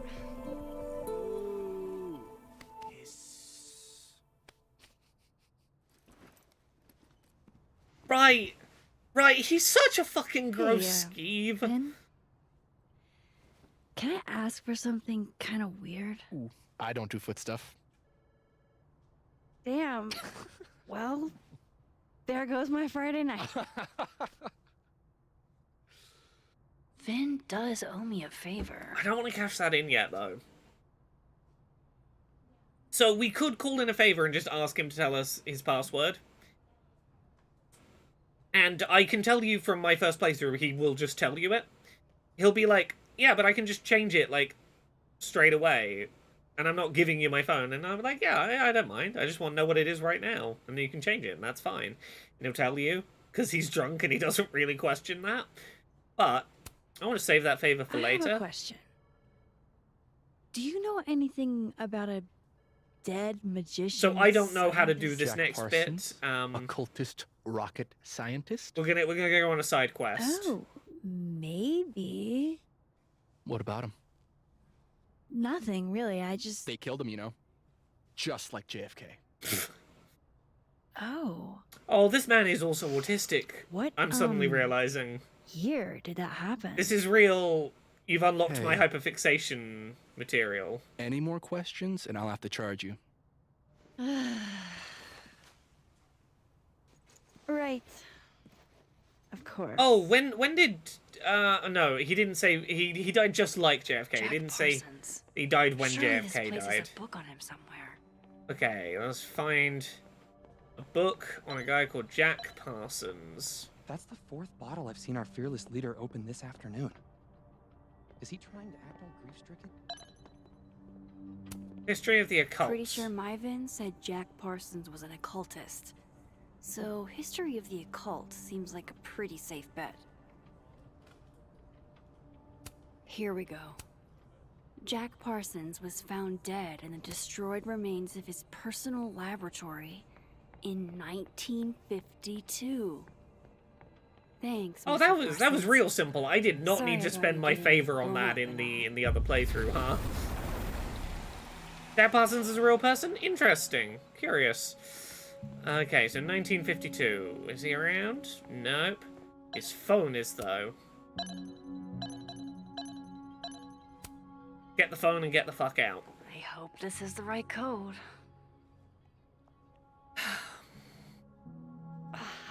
Success. I'm sorry, Vin. I know this is a brutal misuse of powers, but I need to know if you had anything to do with this. Food pics, mirror selfie, mirror selfie. Why do you assume that his Shirtless photo mirror roll will be where selfie. the evidence is? Safi. Safi. Safi. There's a lot of Safi in here. I didn't get the impression they were close. Oh my god. Wow, that is really close. I feel like this might explain why he, upon getting really drunk and sad, would try and text Safi. It seems like maybe, whether Safi was happy about it or not, they had a thing going on. And I don't think the middle finger necessarily indicates she doesn't like him. Safi just doesn't like photos being taken of her, like, or candid photos being taken. Like, anytime you try and take a candid photo of Safi, she's like, nah. But... Who even were you, Safi? Safi had at least some shit going on that Max was not privy to. Hey, Calvin, in the YouTube chat, how you doing? Okay, so we have some additional evidence now, some additional things to mull I over. really thought I could help. Poke around a little, figure out who has it out for Safi. Bada bing, bada boom. Case solved, right? We've got a few things that are Why pointing us else in some would my directions. powers come back? Stupid. Now I have more impossible questions than I had to begin with. Lucas filing a restraining order? Vin and Safi sleeping together? Gwen killing Safi's book deal? I have no idea what any of it means. And the worst part is, I can't even talk to you about any of it. You can! Go to the living timeline and say, hey, this is gonna sound like won't be fucking able to crazy, save but you got murdered 2 again. days ago and then I hopped Whatever realities. I do, it's going to turn out worse than I could even imagine. Get the fuck off me! I can't breathe. Okay, now this is where I think this chapter starts getting fucking fascinating. This is where I got really invested. Focus on Me Play, she does have a pretty Nancy Drew-esque quality, like, generally to her demeanor, but yeah, to her voice too, I get it. Everyone stay back. Give him some space. Ah, it's Nosy Reporter Girl. He's having a panic attack or something. I'm not fucking crazy. I know what I saw up there. I fucking love this guy. He's fascinating. This is the guy we, This is the guy we told, like, hey, your art's good, you should keep coming to the classes the other day. It was the guy who had the puzzle box. Can you run and get him some water? I do appreciate that Loretta, like, does recognize us as good at this shit, like, encourages us over and takes, like, follows our lead on this, at least. Reggie? Am I okay? When did I start playing this game? We did Chapter 1 on Wednesday, and we started doing Chapter 2, like, an hour and a half ago, maybe? Fuck.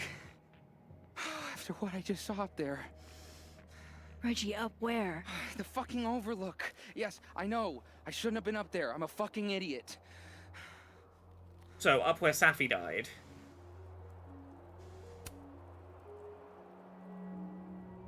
It's okay. I'm not mad. I just want to know what you were doing up there. Max has such a good demeanor to her. She's such a good teacher. Seminar, how you said we should take photos of things that scare us? Ah. You went to take pictures of where Safi died because that scares you. A+ for following directions, then. Okay. Now, you want to tell me what you saw? I saw myself. And this is where my suspicions started to be confirmed. Walking around, working on the puzzle box, the one that I gave you earlier. What did this... So not only are there doubles of people walking around, but they're doubles of people who were in some way different. He gave us the puzzle box after Safi died. So he's seeing a version of himself that did something different in the last couple of days that didn't give over the puzzle box, which seems like it could be the version of him from the Safi is still alive world, potentially. I wasn't gonna fucking talk to him. I fucking ran, Max. No, yeah, you were smart to do anyone so, what I you think. saw? Did you tell... Loretta. Yeah, we are not fucking telling Loretta. Can you take Reggie to the infirmary? Sure thing, Miss Yeah, there's Parker. fucking doubles walking around, huh? I'll see you later, yeah? Just make Yeah, sure he's alright. so... Yeah, I had this thought in that first playthrough, like 5-10 minutes before it came up as an idea. But, like, it potentially explains so much, right? Time to go back up there. Because, like, it explains how we saw Safi walking around after the gunshot had happened, as if she was fine, but also then she'd been shot.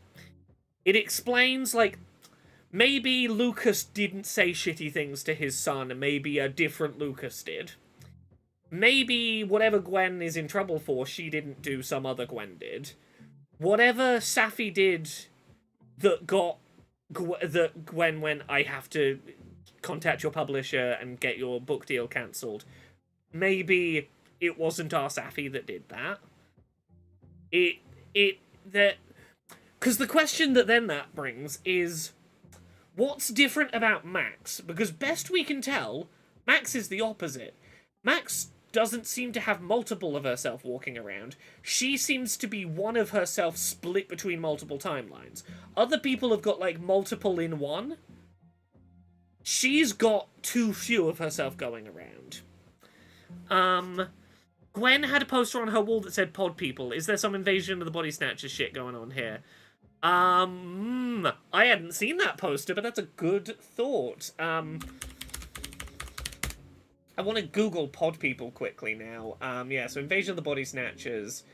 Pod people are a race of nomadic extraterrestrial parasites from a dying planet. Realizing their planet's resources are nearing depletion, the pods evolved the ability to defy gravity and leave their planet's atmosphere in search of planets to colonize. For millennia, the pods floated in space like spores propelled by solar winds, some occasionally landing on inhabited planets. Upon landing, they replace the dominant species by spawning emotionless replicas. Emotionless would make sense. The original bodies disintegrate into dust after the duplication process. After consuming all the resources, the pods leave in search of other planets.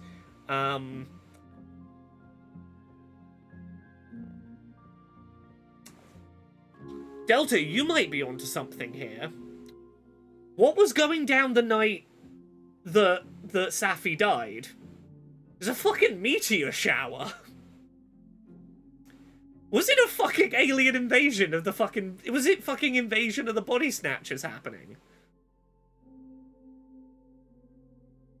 Fuck. What horror film was it that Max talked about in episode 1? You can...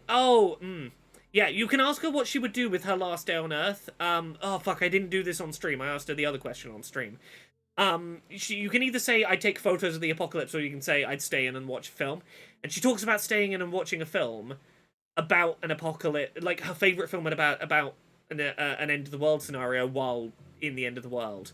I'm looking up a YouTube video quickly to see if I can find out what film she talks about watching, because if it's a fucking alien invasion horror film, okay, forgive me, like, going on a side quest here on YouTube videos of other people playing episode 1. I need to work out if there's a big fucking clue hanging around. Double exposure episode 1. Okay, okay, I gotta find a playthrough where someone picks the correct kind of inconsequential fluff flavor choice. Let me skim through some playthroughs. Okay.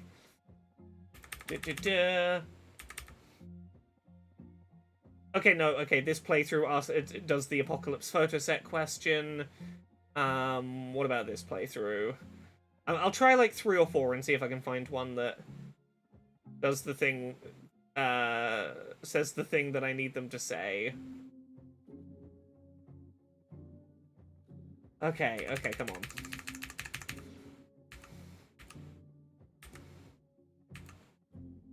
You have 24 hours before the world ends, what would you do? Okay, it's Return of the Living Dead. Return of the Living Dead is the horror film. I don't know if that... It's not like an alien invasion film, which is what I was thinking of for a second, but... dead bodies coming back to life could... Return of the Living Dead. Let me have a look at... It's a zombie film, yeah. Give me a second to look if there's any similarities with...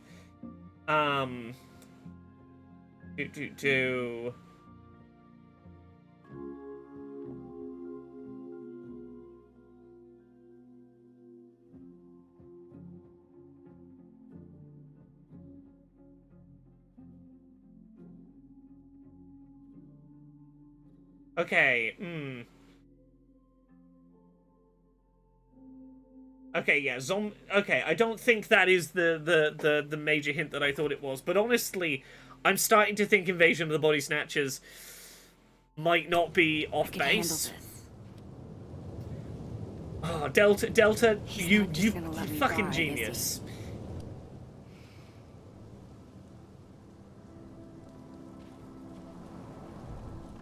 Okay. Sorry, I gotta keep on top of the, I understand many of you are curious about the recent occurrences at the Overlook, and I assure you your curiosity is a morbid one. I implore you to stay away from the area, please. Robbie got to debate nationals. I love you so much, and I'm so proud.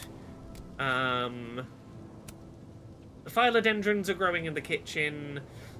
No one's looking after your plants at work. Okay, Amanda...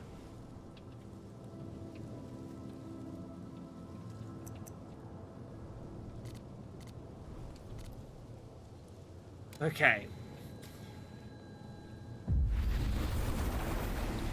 Better start heading up to the Overlook. Okay, this is the living... Hope there's a place to cross back up. Yeah, this is the living timelines where we're good to go past the cop.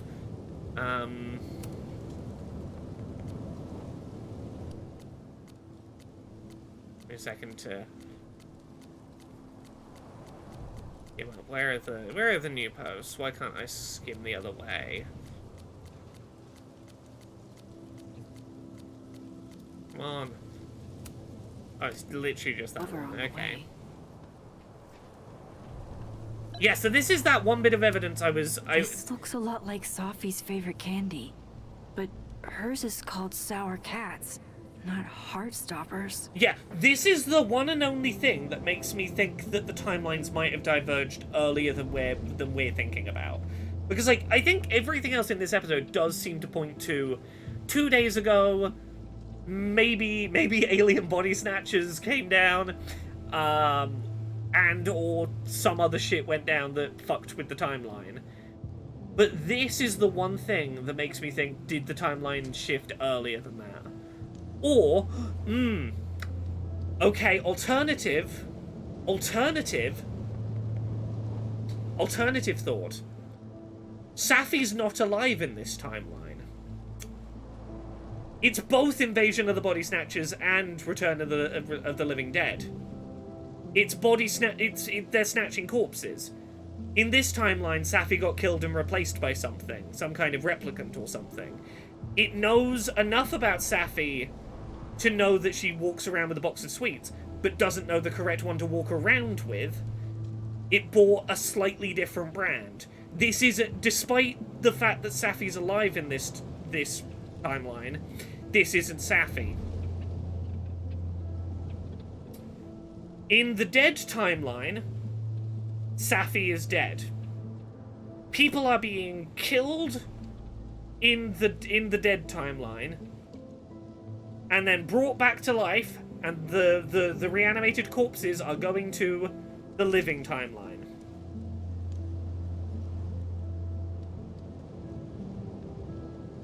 I mean, it could be a subtle threat for Safi Kveldstrom. You might be right. God, I feel like I have way more questions than I did the first time I went through this chapter, which is wild, given how many questions I had when I first finished this everything chapter. I learned in horror movies, I can take them. I should check for more weird shit. I didn't realize I could actually take these.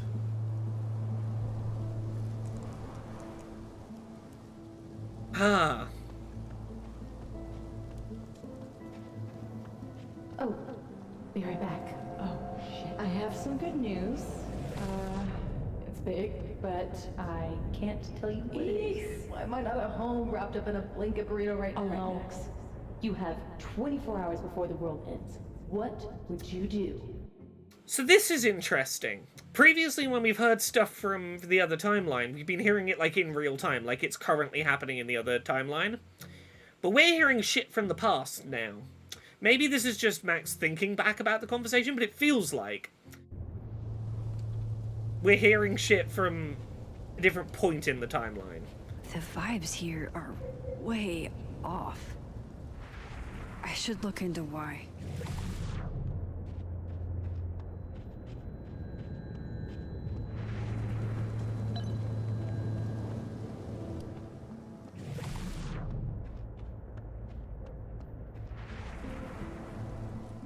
Better look around to see what other freaky shit is going on. Is there other freaky shit for me to find here?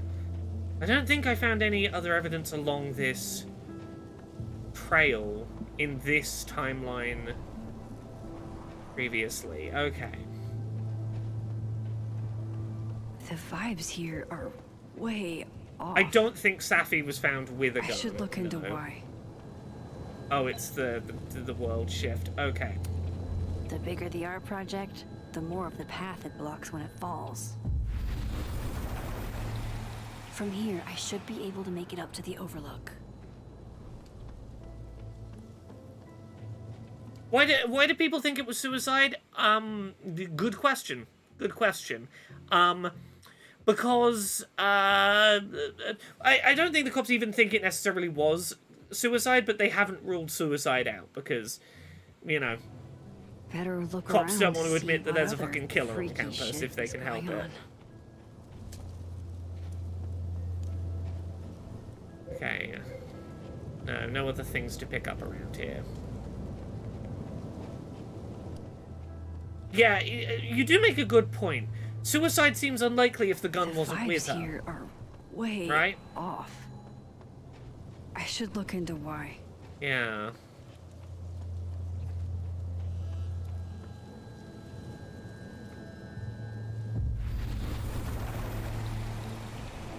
Okay. We're about to have a really interesting conversation up here. Let's come talk to Gwen. Hey, Gwen.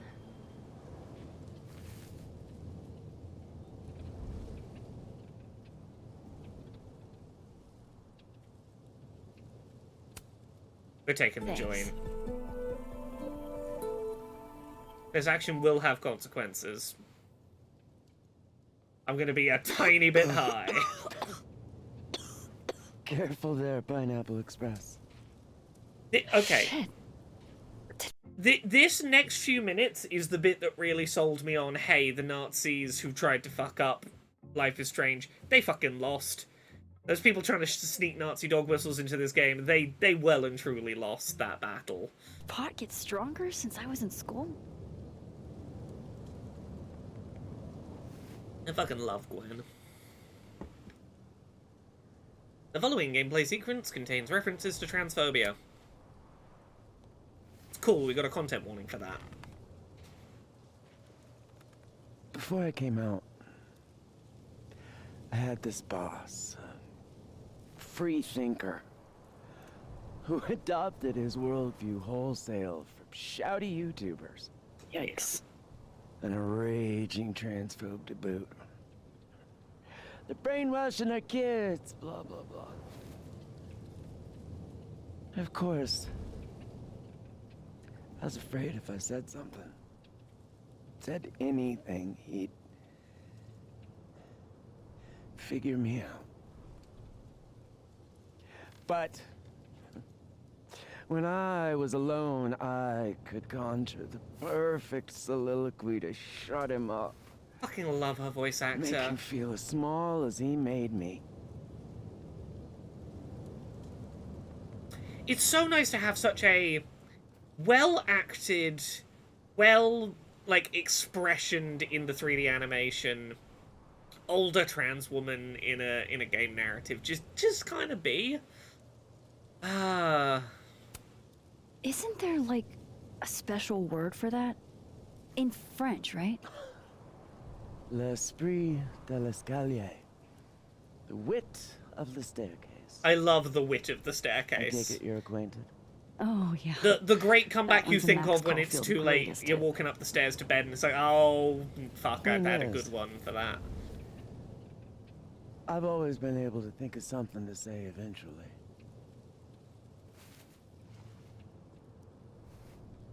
But what do you say about something like that? Gwen, what is this? Video proof. Allegedly. From Yasmin herself. Trafficking of a controlled substance on campus. Yeah. Hold on. There's no way Yasmin thinks you were selling drugs. How could she not? That there is security footage of someone who looks like me, dealing to students. Someone who looks like you.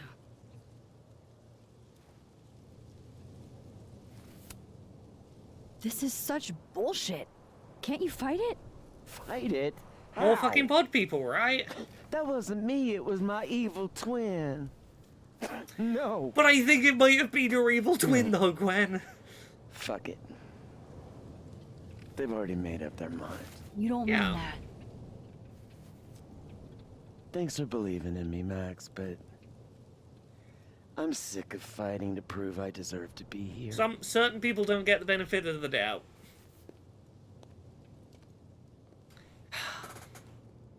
Lucas shouting at his son? Reggie seeing himself here in the other timeline? Is Gwen another victim of doppelganger-itis? Or is she just trying to cover her ass? No, I 1000% If I could believe. look at that footage, maybe I could figure it out. Gwen? What are you doing? Saying goodbye. And fuck you! To Caledon, to Yasmin, and to feeling powerless. Now, gotta take catharsis where you can get it. so we're about to have the choice of whether to let that USB burn so that Gwen can feel supported and get her moment of catharsis, or get that USB out before it burns. And the first time around, I'm going to talk through my thoughts here. First time around, I supported Gwen, I let her burn it. But I'm going to say this, on repeat playthrough, this is the only concrete evidence we have of the fact that there's fucking doppelgangers walking around. There's fucking pod people. And if we can find an alibi for Gwen, at that moment, we can go, that cannot have been Gwen. Something's up. Right, this is a really fucking hard choice. We didn't keep the evidence of the restraining order, which would have been evidence of someone told my kid a bunch of things and my kid thinks it was me and it wasn't me. We don't have that evidence. Now that we understand what we are looking for evidence of, which is evidence of fucking replicants, I'm gonna leave this to you, chat, because I genuinely don't know the correct answer to this. I fucking love Gwen as a character, and in my first playthrough, I followed my heart and was like, I'm gonna support Gwen. I'm not gonna do anything to piss Gwen off. But that evidence really does seem to point to the crux of what the thing is.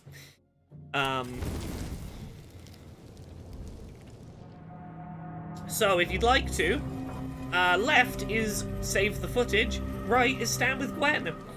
Left or right, chat? I'm gonna give you a minute to let me know what you think. Get the USB. I'm thinking get it now. It can be used to help her eventually. I think... part of me thinks we've not pissed her off in other parts of this. And we can maybe come back from this, but upset Gwen to save her. Yeah, like the first time through, I didn't really... and I'll say this, I didn't realize quite how important having evidence of doppelganger, like how big of a clue this fucking was. I was like, oh yeah, someone that, like, there's a fake her walking around, like maybe time travel or some shit. It's seeing that fucking pod people posters made me go, oh yeah, that has really kind of clarified what's happening. Solidarity is all well and good, but true friends look for alibis. Okay, I don't know what happens when we play this out, so I'm sorry, Gwen. What the fuck?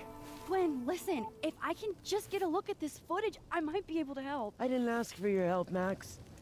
Jesus, I didn't even ask for your company. I just wanted to get stoned and watch that thing burn. Whatever. Do what you want. It's too cold for this shit. Gwen, I promise, you are my favorite character. Gwen, wait. I love you so much, and I want you to be happy I need to and ask safe. you something. And I need you to not... I need you to not get fucking locked up in jail for a thing you didn't do. I cannot watch cool, awesome, well-written trans woman get thrown in jail for a thing she didn't do. I cannot let that happen.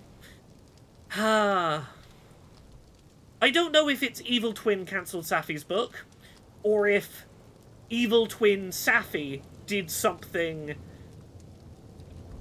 because we can ask, why did you cancel Safi's book, if you'd like. I don't think she'll be happy about being asked it in this moment, but I can tell you the gist of what she's going to say is, you don't want to know the shit that Safi was up to. Which, I'm going to, like, I don't remember the exact wording, we can click on it if you like. It really seems to imply Safi did something really fucking shitty. Which to me only makes sense if it's replicant Safi.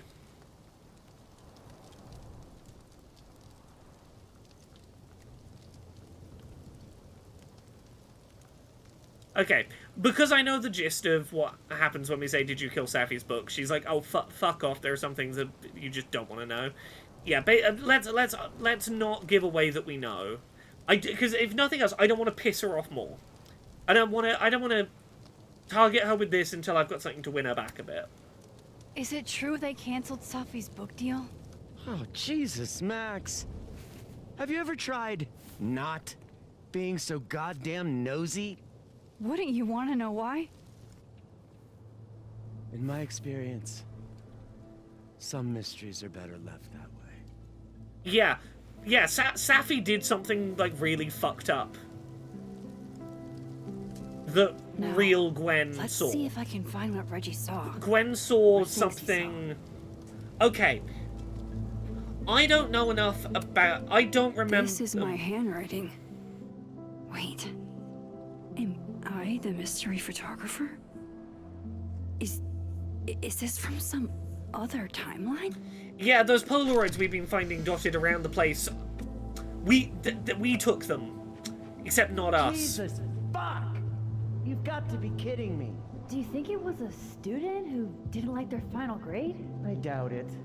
Usually those kinds tip me off with an angry, poorly written email.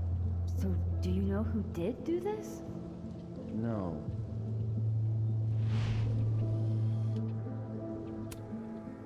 Jesus.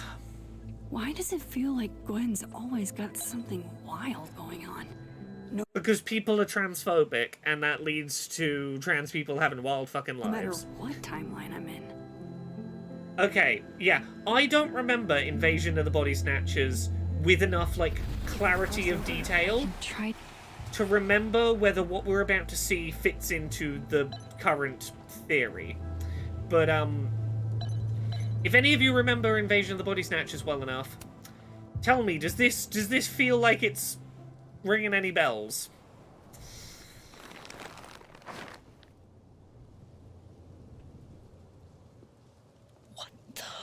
Fuck. There's a weird fucking patch of flowers growing in the shape of Safi's dead body outline. Oh, Miss Caulfield, you, out for a stroll too? Within about 48 hours, a field of flowers has grown exactly where her body was lying after she died. Snowdrops, apparently. Something like that. By the way, I appreciated your help with Reggie. Oh, that? Why is she here? Because she's a fucking nosy snoop doing a crime podcast. Like, she couldn't help coming up here. It was the least I could do. Yeah, no, that does not seem like a thing that plants should be growing out of, right? Holy shit, what are those? Yeah, sorry, if we'd asked her, like, what are you doing here? Like, how did you get here? She'd have been like, same as you, looking at the crime scene. Probably got up here however you did. Maybe it is a performance thing? Maybe. You can see those? Yeah. Do you think this is what Reggie saw? I'm not gonna, like, give, like, it's Reggie's secret to keep that he saw another of himself. That's not really mine to share. I'm not trying to... Thomas Dinnies is asking, is it good? Does it have good accessibility settings? Hey, I can answer that question. I worked on the accessibility for this game. I was an accessibility consultant on this. Like 2 years ago, I got brought in to help make it more accessible. So when you ask whether it's good, I think it's great, but I'm obviously biased because I worked on the game. But, short version, you can make choice timers longer, and for the big important choices, there's no timer. The camera can always be behind you, so you don't have to use right analog stick to move the camera. Reduce camera shake. Simplify the visual effects when you're switching timelines. Make sure there's like a double check confirm before major choices. Options for skipping certain kinds of gameplay. Audio pings that can be used to help identify where interactables are in scenes. Switching button toggles to holds. Holds to toggles. a UI that tells you when your powers can work. Do you want it to always say which one of the two timelines you're in? Content warnings. Do you want the game to pause when something that there's a content warning for is about to happen, or do you want it to just show the content warning but keep going?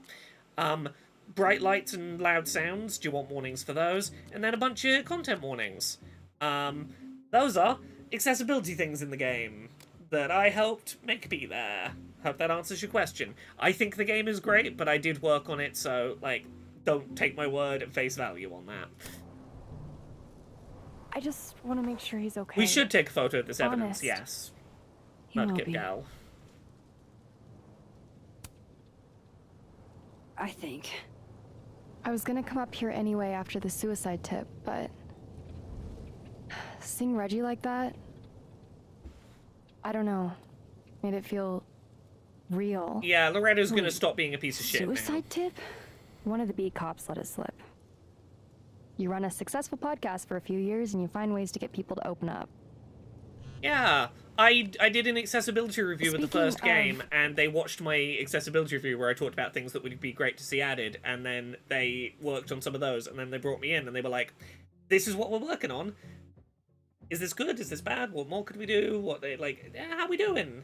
I helped point them in the right direction, and now there's more accessibility than there was last time. But yes, this does mark the turning point, I think, for Loretta going from, like, detached outside, yeah, this is going to be great scoops for my true crime podcast, to, like, seeing Reggie freaked the fuck out and being like, oh no, this is, like, a real thing that's impacting, like, real human beings, and I can't just, like, look at it like content creation. This is where Loretta becomes, like, an interesting character. Opening up. I got a lead. I could cut you in. One second I'm a source, and the next I'm a fellow investigator? Sounds like there's strings attached. No, it's not like that. I feel like I kind of owe you after the whole interview thing. You do. You tried to blackmail Maya me. Okada, one of Safi's classmates during undergrad. They were friends. Then Maya died a couple years back. Suicide, apparently. Another death that, like, got labeled a suicide, but that seems really fucking suspect. You think it's a pattern? Maybe. Yeah. Two promising young writers, both dead, both by their own hand, according to official sources. But Safi didn't kill herself. Like I said, a pattern. Maybe. Couple of years back, Explain yeah. something to me. Why is this so important to you? Safi was my friend. Because I hate it when things don't make sense. I like this reasoning for Loretta. Like, she's a little bit of a piece of shit at first until, like, she gets a reality check. But I do like the like, hey, I was doing some kind of fucked up shit, but, like, something didn't add up, and I hate that it doesn't add up. And I want to understand it. A promising young writer. Reckon I know what Safi did. What do you reckon, Kveldstrom? I'm open to hearing theories. What do you reckon? Because again, I don't know the plot beyond these two episodes, so theory craft away. Anyway, we're getting messages, I think, from Moses. Office emergency, need you. Could really use your help. Are you busy right now? Ooh, plagiarizing the dead girl. I have a theory. And I'm gonna put it out there now. Let me, how do I put this? So, I'm gonna make some assumptions here, and I'll explain the ones I'm making while I'm making them. So I talked about this earlier. I think a good place to start with a mystery like this is thinking about who do I not suspect at all? Who is a major character that the game has given me currently no reason to suspect? That's where I tend to start with, like, top of the list of things. And I think top of my list of people I don't suspect is Safi's mum, Yasmin. I would also put Moses up there. Like, Moses is also on the, like, has done nothing suspicious list. We're about to go have a scene that makes me be like, Moses clearly didn't do it, but, like, we've at least been given, like, a thing that someone could assume Moses did it for. Yasmin is, like, the only person who's a major character who, like, I have no reason to think did it. And therefore, I'm gonna start by thinking about Yasmin. Yasmin was reading Safi's poetry. Like, she was running it past her mother. Her mother was seeing drafts of it. It was being shared with her. I can't say if the same is true for this other writer, but let's say it is. Let's say Safi was writing a poem. Let's say something in this book of poems that Safi had found a publisher for reflected badly on the school, reflected badly on Yasmin. Because, like, the first thing Yasmin asks us when we, like, go talk to her the day after Safi died is, did Safi ever tell you that me and her didn't always get along? I'm wondering, was she fishing for info on... Do you know about, like, the thing in the book she's written about me being a bad head of university or something? Like, I don't know if it's that or if it's just something that... Maybe it was a poem about this other girl that died, and it, you know, got a little too close to the truth. Maybe this other writer wrote something about the school that needed covering up. Yasmin gets it covered up. Safi gets too close to the situation. Yasmin has Safi killed. Because, like, that's my feeling right now, is...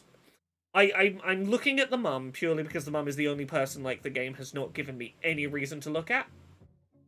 And reputation of the school at stake feels like a broad category that I could see a couple of promising young writers falling into and needing their deaths.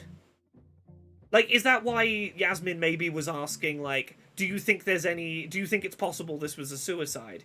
I think she was fishing for a, yes, maybe this was a suicide, because Safi's best friend saying, yeah, it's possible she killed herself, would really help sell the cover-up. Like, Amanda also has no evidence against her. You're right, but Amanda's, again, Amanda is a romance interest, and my gut says that neither of the... Like, it's the reason I've written Vinh off the list. I don't think the game would set you up for a romance path with the person who turns out to be the killer. My gut says that's not what they're doing. And again, I have no evidence for this, but that's kind of where I'm landing right now.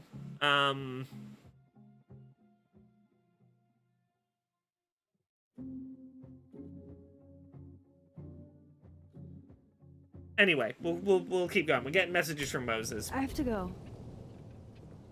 Let's go help Moses out of whatever bad situation's going on. Again, I do not in any world believe that Moses did it. If nothing else, he was behind. Like, we were trying to catch up with Safi. Safi gets shot. Moses still hadn't caught up with us. He was behind us still. We had run ahead of him. I would be hard-pressed to imagine Moses overtaking us to such a degree that he got there and killed her and got away before we got there. Okay, and now we got the feds involved, so ACAB, like, we're turning that dial up. We got a fucking fed walking around here. Also, fucking autistic, anxiety, stimming, finger tapping. Tried calling, but he didn't pick up. It's cool, Max. Everything's cool. It's not cool, though. It is not. Oh yeah, I fully read Moses as autistic. So what's the damage? TLDR version? Pretty sure I'm the #1 suspect. What? Why? Because he did something Besides fucking that being stupid. true for most of my life?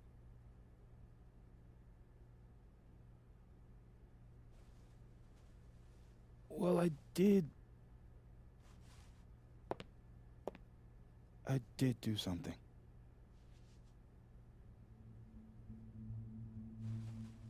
I took Safi's camera.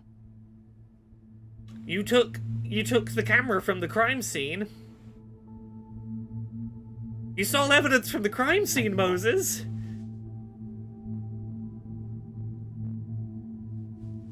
And Bellabean, I'll say this. Her being threatened with the skull could be nothing to do with the attempted murder of her. It could entirely be Vinh. Like, we've assumed that the threat is from the person who is going to try and murder her still in that timeline. Could be unrelated. But anyway, yes. That's Moses? That's evidence. Max. I know. Yeah, this episode, like, gets fucking serious, right? When we found her that night, I saw the camera. And I thought the last picture she took in her life was that selfie of the three of us. And Safi would never want to have that camera, that picture, in the I understand it entirely, but also, autistic black man steals evidence from scene of crime? Yeah, no, you're not wrong. You probably are gonna skyrocket to suspect number Brought one. it back to my office. And then I realized, what the fuck am I doing? That's evidence in a murder case. So I just hid it in there. In my office. Uh-huh. Moses. I screwed up, Max. And now I don't know what to do. We're gonna fucking save you from this situation, Moses. Maintenance tech is on his way to Through the riskiest series of fucking unlock events on your the office, planet. Mr. Murphy. Then I'll just have a look around inside. We are going to take the biggest I've risk gotta on the get Safi's planet to camera out save of this there. man Somehow. from this Unless you this have piece a of key shit card. fed. Miss Caulfield.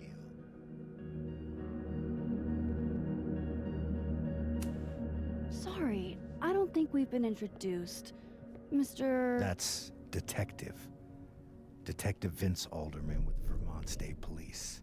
Can I just say, I really appreciate how Max uses cis white woman privilege to be snarky at cops in a way that she's a little more protected to do than others.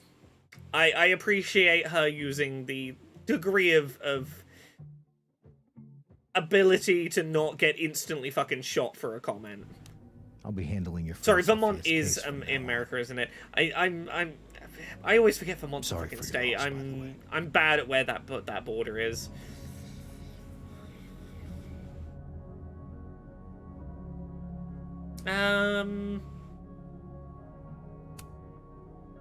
Moses and I already spoke to police. Several times. Max, it's okay. And I'll be speaking to Mr. Murphy quite a bit more today. Miss Caulfield, I do need you to leave the area for the time being. Will you be okay? Mr. Murphy will be fine. I'll come back. Promise. Like, Vermont as a name for a place, it sounds like it should be Now's in my chance Canada. to get into It Moses' sounds like it office. should be right next to Edmonton. You know, you've got Where's a Edmonton, place I can shift to Edmonton, the other timeline? Calgary, Vermont.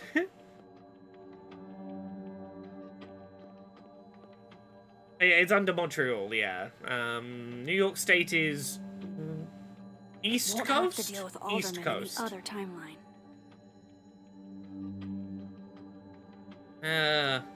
Yeah, so let's do this, let's do this. Let's find where the fuck Maybe I can find Moses a way hid into this Moses' camera office from and this get the side. camera before that. So, we are trying to get this camera from inside a locked office being guarded by a Fed before maintenance can come with a spare keycard because Moses conveniently doesn't have his with him to go in there and find it themselves. Okay.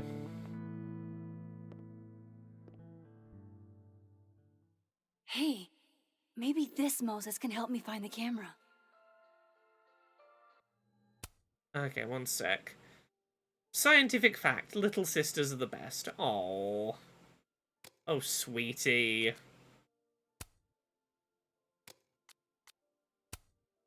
Tired as fuck.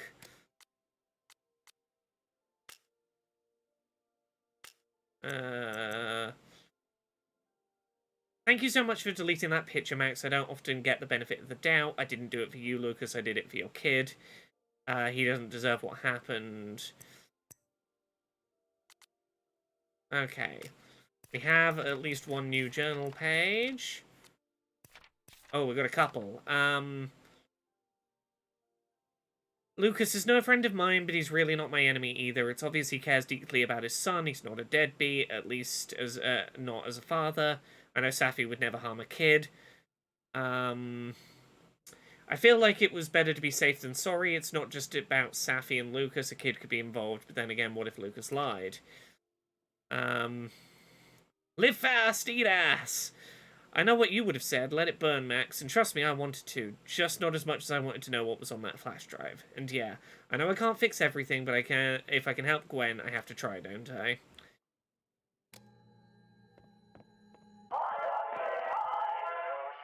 Oh, hey Max.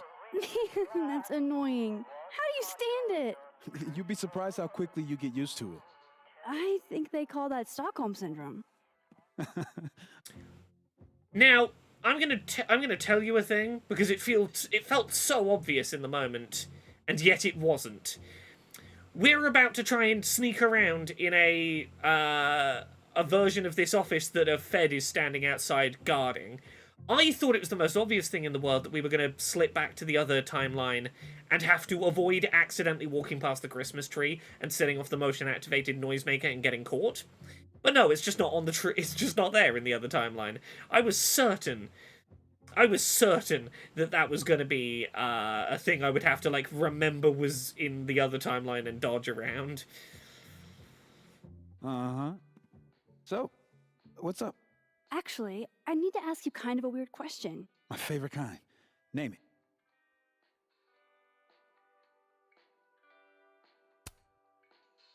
Okay. It's used for something. It's Name just not something used you for at wouldn't all want what I saved thought it was going to be. Fire defined. Like, something I keep locked away? Yes, exactly. That would definitely be my electric kettle. Maintenance has no idea where I hide that fire hazard. As I live and breathe. Moses Murphy, rule breaker. Rule bender, Max. Rule bender. Anyway, what's with all the questions? Oh, Moses, you need me to hold something, or can I help somehow? actually, yeah. I need an Allen wrench. On it. Got one around here? No, I borrowed one from Carla, but I think she took it back. If you can go grab that from her, I'll owe you. Okay, I need to find a quiet corner of this office to I timeline can't hop go in. looking around for Carla. I need a fast Hey, way to get Moses, Moses' just wrench. don't fucking look at what I'm doing. Yeah, I felt so fucking tense being in this office with its barely frosted window and a Fed outside. That's new. Why don't we show Moses our powers? The question is, can we prove what's happening? Like, and does... I'll put it this way. One thing I think about is her romantic relationship with Chloe ended because Chloe ultimately wasn't comfortable with a relationship where she knew the powers existed, and it, like, kind of fucked them up long term.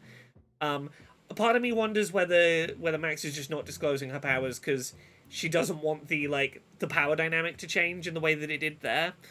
How divergent are the timelines? Well, our best friend's dead in one and not in the other, and that's diverted things. Unclear how much they diverted otherwise. Only one of them seems to have fucking Invasion of the Body Snatchers going on, but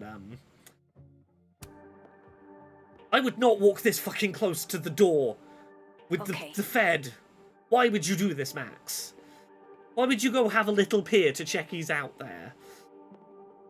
I need to get that Allen wrench, and I need to be quick. Gumbo Master says, body snatchers, question mark? Yeah. So it seems clear that there's doubles of people walking around. There are characters who have seen that themselves walking around. Like there is video footage of someone doing a crime they didn't do. And Delta Starfire in the Twitch chat pointed out there was a poster for about pod people in a teacher's office, which is a reference to Invasion of the Body Snatchers, which is about aliens coming down and like making replicas of people. And like another character like made a reference to, what am I supposed to say, my evil twin did it.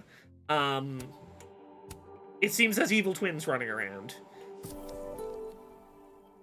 Evil clones, body snatchers. Better give this wrench to Moses. Yeah, we're unclear if there's other timeline hoppers, or if it is something else entirely. Because the problem is, if it was like one person was seeing their double, one person were like one or two people even, but there's like a list of like 5 or 6 people we think have doubles running around, which is a lot of people in one school to also have the same superpower. Which is why I don't think it's that. I think it's something else. What that is, I don't know. Okay, hey Max, hey Moses, I have the thing. So I found this guy named Alan, but he didn't know anything about a wrench. No, Max, not literally Alan. It's Eavesdropping has an alternate theory, but it's a lot less fun. Feel free to share it still if you you're a like. lifesaver, Max. I'm open Dad joke to aside. big, complicated I'll never thoughts. apologize for my dad jokes. And you're welcome. Mural goes here. What's that about? Safi's baby. She had the bright idea that we should draw the Gemini twins up there. Oh shit! Didn't think about this last time. It's a constellation about twins. About fucking doubles. It's the fucking Gemini. You know Safi. She has like a million little projects half started everywhere. Anyway, I'm sure we'll get to it at some point. We have all the time in the world. So, did you want some tea? Yeah, if you don't mind. With the contraband kettle, right? Could be a side effect of Max's powers like the storm. Quite possible. I have my big thought is this still the effects of the first game? Reality trying to put itself back together? It's like, is this 2 timelines trying to smush themselves back into one somehow?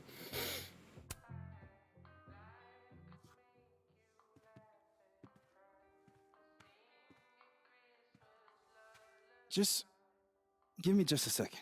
Sure. So the cabinet is a secret hiding spot. Let's hope the other Moses hid the camera in the same place. Yes. Is this long term? Because here's the thing: if the timelines, we were talking about this earlier, the idea that maybe the timelines have actually split from each other way earlier than 2 days ago. That's still And annoying. if that is the case, the obvious trigger would be whether Max lived or died has been rippling for years into these different versions of time. Like, that would be the obvious if something a long time ago was going. Kveldstrom says, I think the doubles are alternate timeline versions with the possible exception of Gwen, and that the main character decision at the end of the game will be you having to pick one version or the other to live in, because the other reality itself will unravel. I feel like that much is probably correct. And my gut says that the way, like, at least from what we've seen so far, that choice would boil down to, do you want a world in which Safi is alive, but everyone's lives are infinitely worse? Or a world in which Safi did die, but none of the resulting bullshit unraveled? The Gwen thing, I think, might be Safi doing it out of revenge, because I think she might actually have done all the shitty stuff. Maybe. But again, how do you fake Gwen? How do you fake Gwen doing a crime on camera? Questions, right? Yeah, because this is where I have to come run past the Christmas tree, and I really thought it was going to fucking make a noise to prevent me getting to the cabinet.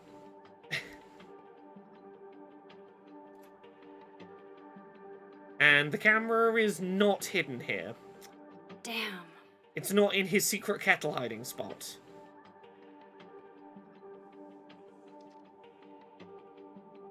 This note wasn't here in the other timeline. Under quote-unquote That can't safe. be a coincidence. Is this where he hid Safi's camera? Come on! How long does it take to bring a damn key? Okay, the camera might be under a safe. Yeah, Max, you need to hurry up and finish doing this, like, right the fuck now. You are taking way too long. Hey, Moses, more weird questions. Do you have a safe? Will it distract you if I talk? Should be fine. What's up? They got a little transformer on his desk. Another strange question. You don't have a safe in here, do you? The locking kind? No. Are there non-locking safes? Well, for a second, I thought you were asking about the star safe. SAIPH. There's a star called Safe. Sure is. It's a part of the Orion constellation. And that's why safe was in inverted commas in his little note to himself. Which I think is pretty neat. You've been popcorned. Engineering wants a prank war. Hooray for a nice harmless I'm prank. trying not to sink to their level. Popcorned! So Moses hid the camera under a star. And of course, there are stars everywhere. Why is it so happy? Knowing at least one Moses gets a happy Christmas. Can't tell if that makes me feel better or worse. Okay.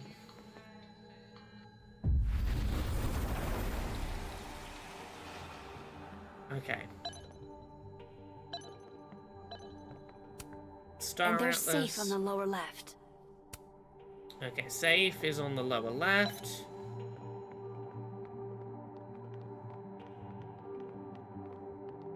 The footage seemingly shows, well, from the way that Gwen described it, I've not seen it. It shows Gwen dealing drugs to kids on school campus. And given that people are seeing doubles of themselves, it seems like it probably is going to look identical to Gwen. The mural. Moses must have projected some stars to use as a guide. Okay, this is, I think, the one place where double exposure requires a huge amount of suspension of disbelief. The fucking Fed does not notice a constellation of stars getting turned on in the other room, in the room that he's trying to get access to. This is the one place where I question this game's I need logic. to set this up exactly how Moses had it when he was drawing.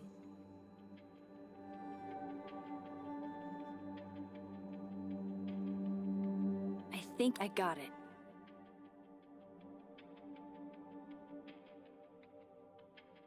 Fingers crossed. As Undying Abstract, I would love to be pranked with popcorn. That sounds like a great prank.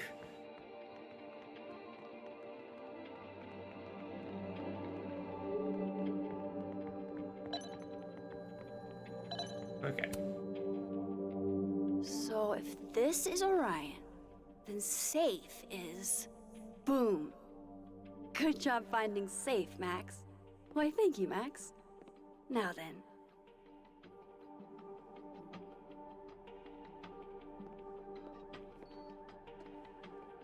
And we've taken too long. No, no, no!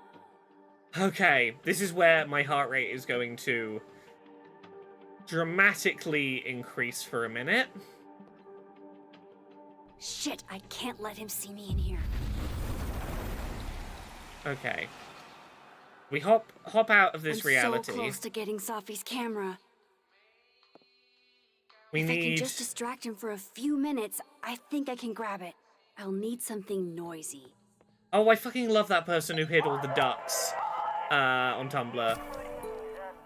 I don't think it's that he saw the projector turn on. I think it's that maintenance finally turned up with the key card. I think is what happened, and the timing just Good lined thing up. I can keep an eye on Alderman from here. Wouldn't want to show up right in front of him.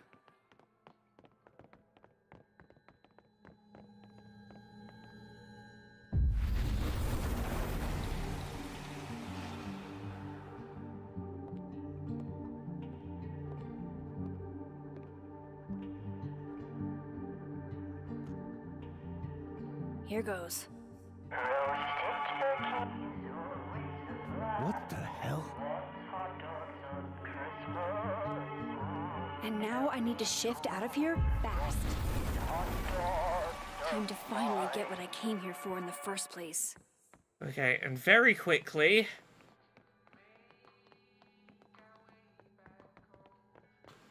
Also, we're about to see maybe the most interesting... Okay, one of the two most interesting moments of this chapter.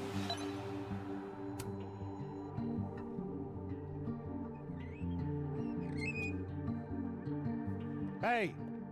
Is someone down there? Stupid telescope! Why couldn't Moses have put you together in this timeline?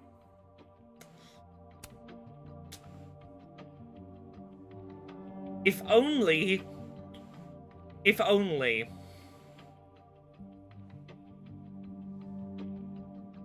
Welcome to part 2! Welcome to part 2 of Chloe's timeline powers. She just swapped the positions of two telescopes. She swapped the not yet assembled telescope for the currently assembled telescope in line of sight of Alderman. He didn't see us, but he did see a fucking telescope materialize into thin air. Actual fuck. And thankfully, he is too distracted by that to look in Max's direction. Max, stop looking at your hands, grab the camera, and get the fuck out of this timeline. Yes!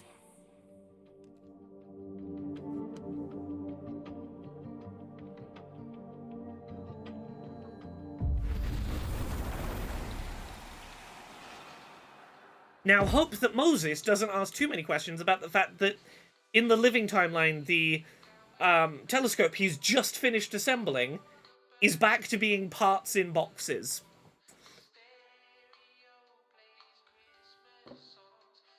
Right, it's so fucking tense. Yeah, this is I fully believe that episode 3 Max is going to have to explain to Moses, if not also Safi, the powers. Because this moment Moses is going to require some kind of information The telescope and all the parts switched places. I mean, I have another reason I think she's going to talk about it next episode as well, but we'll get there.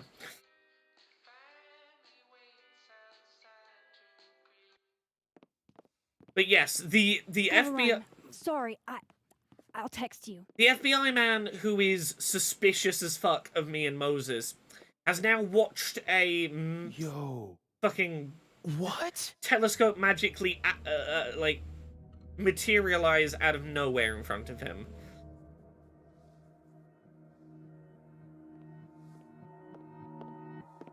Moses. Don't show him you have the camera. Don't do... Max, the fuck were you doing?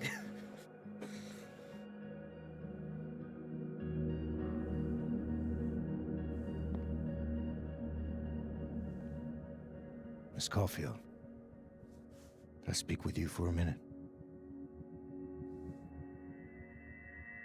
You should go.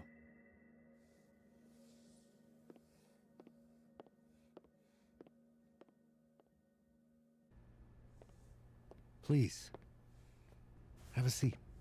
I see a lot of you in chat going, no, don't talk to the cops. No, don't talk to the cops. Don't worry, we're going to get a choice in a minute about whether we agree to play nice with a cop or not. And I'm getting the vibe from chat that we're going to be picking no, fuck off. I just wanted you to have a chance to talk to me alone. Because Miss Llewellyn was a close friend of yours. We have a sensitive situation. we know Miss Llewellyn's camera was taken by someone closely linked to her death. Now, I'm pretty certain I know who took it and why. Maybe you've even guessed. Yeah, you've assumed it was the black friend because, well, you're a cop and that's how you think. Progress on your friend's case. That's not enough. Therefore, I'm asking you if you have or come by any information about this person or where they've taken the camera. Can I trust you to let me know? Look, we could say, sure, I'll you know, and just not mean it and take his business card. I don't know what happens if you take his business card, but I clicked refuse, and you know why I clicked refused? Moses is right there in focus in the frame, and I'm like, no, I'm not going to take that fucking business card, because then Moses is going to worry I'm a fucking narc.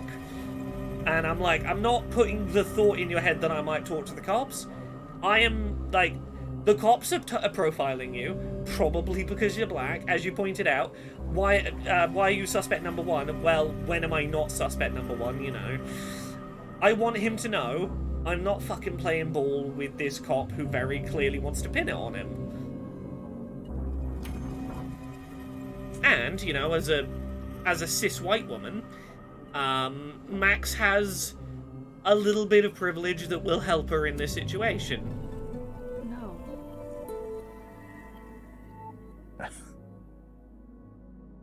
Okay, Miss Caulfield.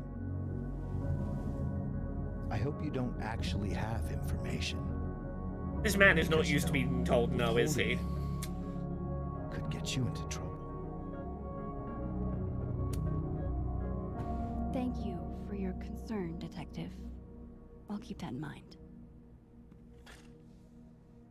That's everything. I believe I'm free to go, right? Snarky to cops, Max, is so Yes. good. You are. I, as an innocent white woman, am free to leave, correct, officer? Thanks again for your time, Miss Caulfield. Have a good day.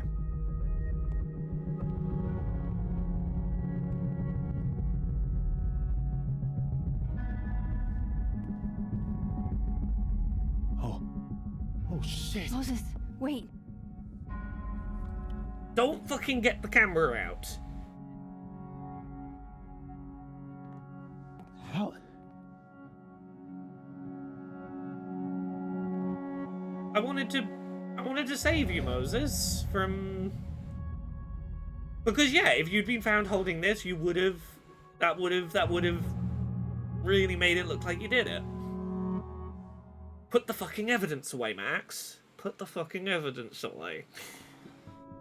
Ah. Okay. Let's download Safi's photos onto your computer, yeah? We're nearing the end of the chapter.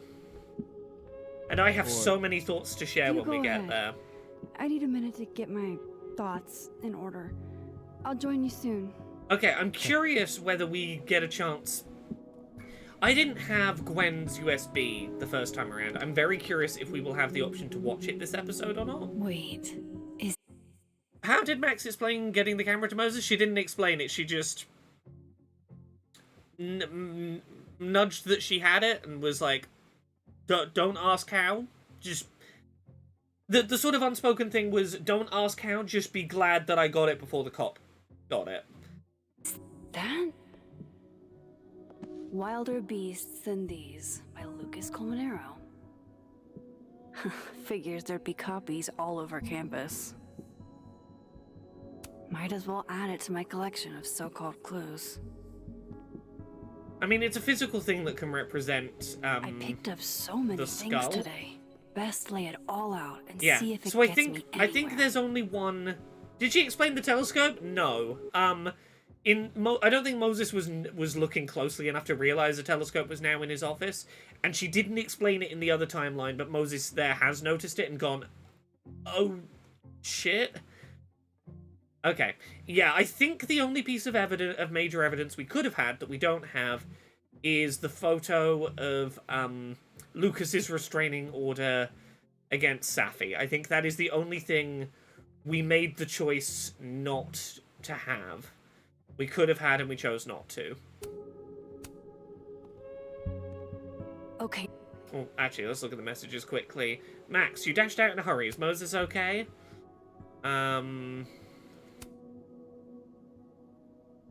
No idea if she could use that power to move people between universes. That is a big question we don't know the answer to right now.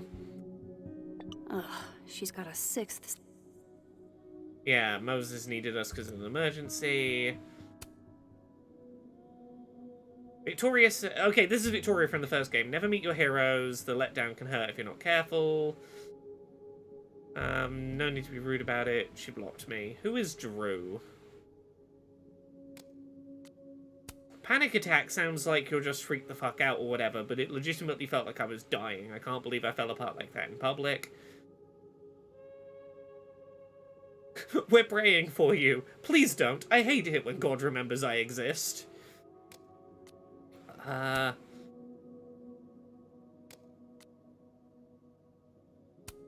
Yeah, I understand you're curious about the crime scene. I ask you... Again! Yasmin might just be a concerned mother not wanting, you know, fucking circus around her kid's death. But also, she might not want people to see evidence that's up there. You know, just floating it out there.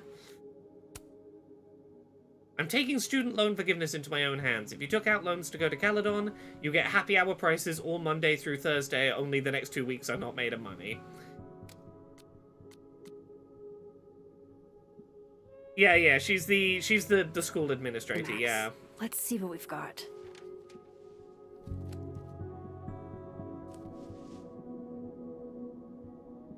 Okay.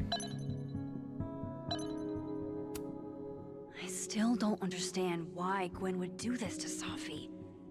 Especially since she helped her get the book deal in the first place. Because either Safi or evil clone Safi did something terrible. This was meant to be a loud message. But from who? I And think what does it mean? I think it was meant to look like it was from Lucas. Because Lucas's name was on the horn, it was deliberately broken off. The fact it was broken off would seem like it was trying to hide the name, which would seem like Lucas would be the one with an incentive to cover it up. But if you wanted to frame Lucas, like everyone fucking knows this is Lucas's skull. It's on the cover of his book. Breaking the horn off doesn't actually disguise that this is Lucas's skull. And part of me wonders, is it a double bluff? Is it trying to make it look like Lucas was trying to cover his tracks as a way to frame Lucas? And if so, I think that would have been, what's his name? Sven.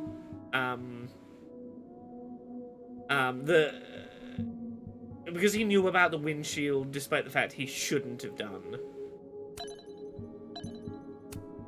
While I do want to see this so-called incriminating footage of Gwen, it's probably best to wait till Moses leaves to check it. Why? I would check it with Moses. Well, okay, yeah, you haven't yet explained to Moses you're trying to solve the murder. Lucas, I really don't think he's the one who smashed Safi's windshield. But there's clearly more bad blood here than I knew about. Yeah, like, I feel like there has to be some kind of, issue between Lucas and, Grumble, is it?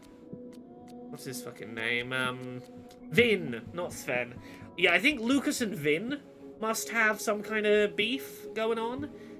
Vinh threw it through the window in some way, like, to upset or scare Safi, but also to frame Lucas. Anyway, we got new pages of the journal. Okay, Alderman clearly anticipated backup in his investigation. I'm not going to be the one to help him. If he hoped to drive a wedge between me and Moses by asking for my help, he only made our bond stronger. He seems like he's used to things going his way. He tried to act nonchalant, but I could tell he was annoyed. I wish he'd focus on figuring out what happened to Safi instead of playing mind games. Oh, good night, Artisan. Have a good one. Yeah, could be covering for someone in Abraxas. Yeah, and I feel like this would be where the restraining order would be there. I probably shouldn't leave all this out in the open. Fucking let Moses in on the investigation. These will all make Don't sense try and later. do this all yourself.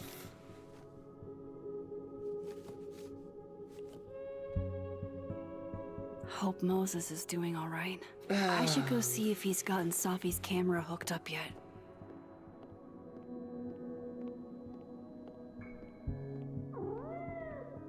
Oh hey! I didn't put this together the first time through the chapter, but earlier on in this episode, a cat was hissing at us in a bush.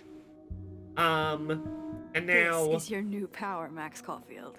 Saving lost cats in other dimensions? Time to greet our furry friend. I hope the cat's okay. Oh, is it in the other timeline? I should check on the cat. Oh, wow. Oh, that's... I guess I haven't been home in this world for a couple days. Yeah, when you're... It's like a... Yeah, so the whole, like, couple of days that we spent, like, mourning Safi's death, there was no Max at this house in the Safi's Alive timeline during those few days. This really does confirm it, that, like, basically since Safi's death, there's only been one Max, and if Max spends a couple of days grieving in one timeline, she's not in the... Like, even before she realized she had the power to hop back and forth, there was already a couple of days of a Maxless universe. Time capsule of the day Safi died. Weird. Yeah, okay, so it's exactly how you left it. It was the day Safi died.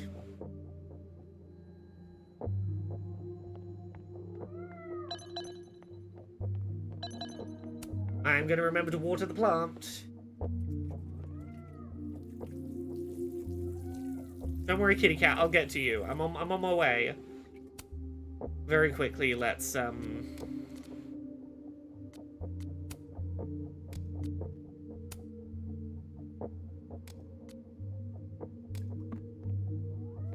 Why would the cat come here? That's a question. I don't know.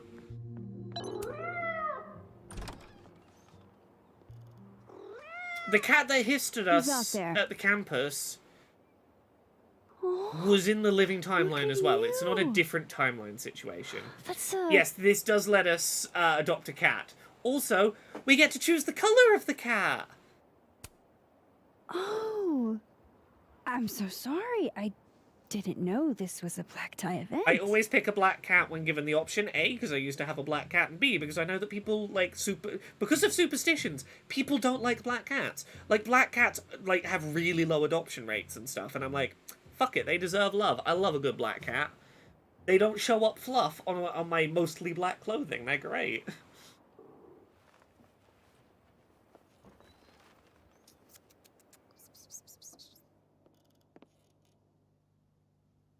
Now I need to remember to come back to this timeline on a regular basis. Where did you come from? If I forget to come back to this timeline, a kitty cat will be sad. A fugitive? Are you a... Okay, I'm thinking about Invasion of the Body Snatchers again. Are you a refugee or a fugitive? Again, if we're talking alien invasion, if we're talking like alien replicants, are you a refugee? Yeah. So... We've not tried taking anything living between timelines yet, other than ourselves. How about Iris? A little bit of elegance. Oh, right. Affection. What was I thinking? Well, if you're staying... Right, perfect cat. I should Perfect probably cat. consider a couple of cat quality of life changes. Okay, let's get some cat food going.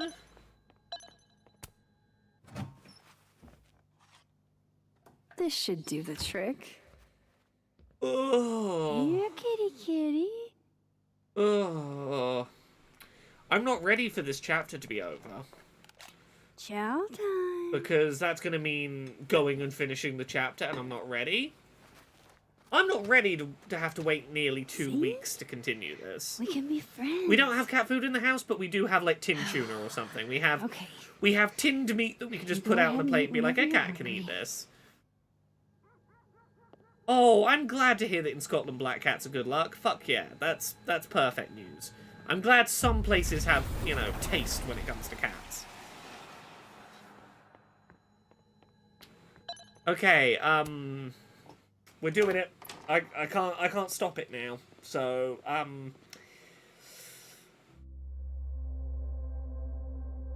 you're gonna see the moment that made me think this game is fantastic, and the reason why I'm so disappointed that all of the conversation has been about Max and Chloe breaking up and not about anything else going on. Because Max and Chloe breaking up is the least interesting thing about episodes 1 and 2. It is not why they're interesting. You okay? Is it weird that I'm low-key nervous about seeing Safi's, you know, final pictures? Far from it.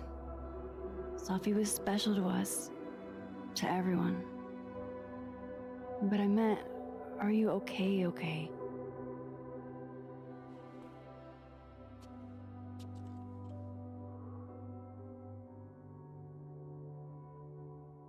No.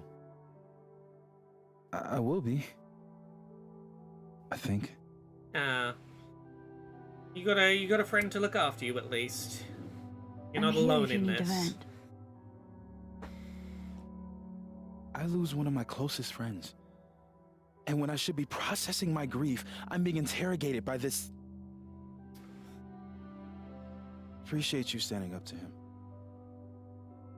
My pleasure. You didn't need to deal with any of that.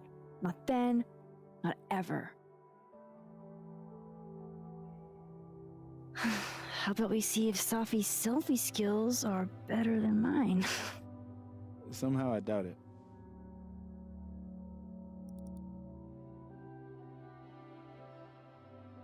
Hard to believe that would be the last time we were all together. That's the truth.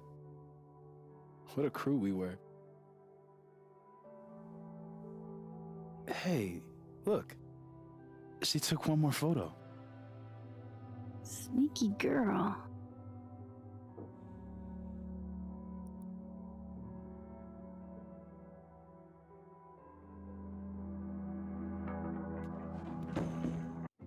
Now, chat.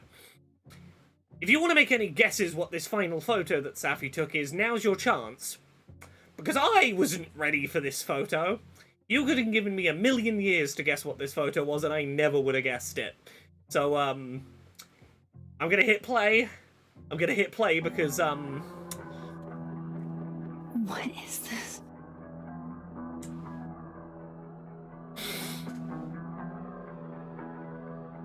Max, you killed her?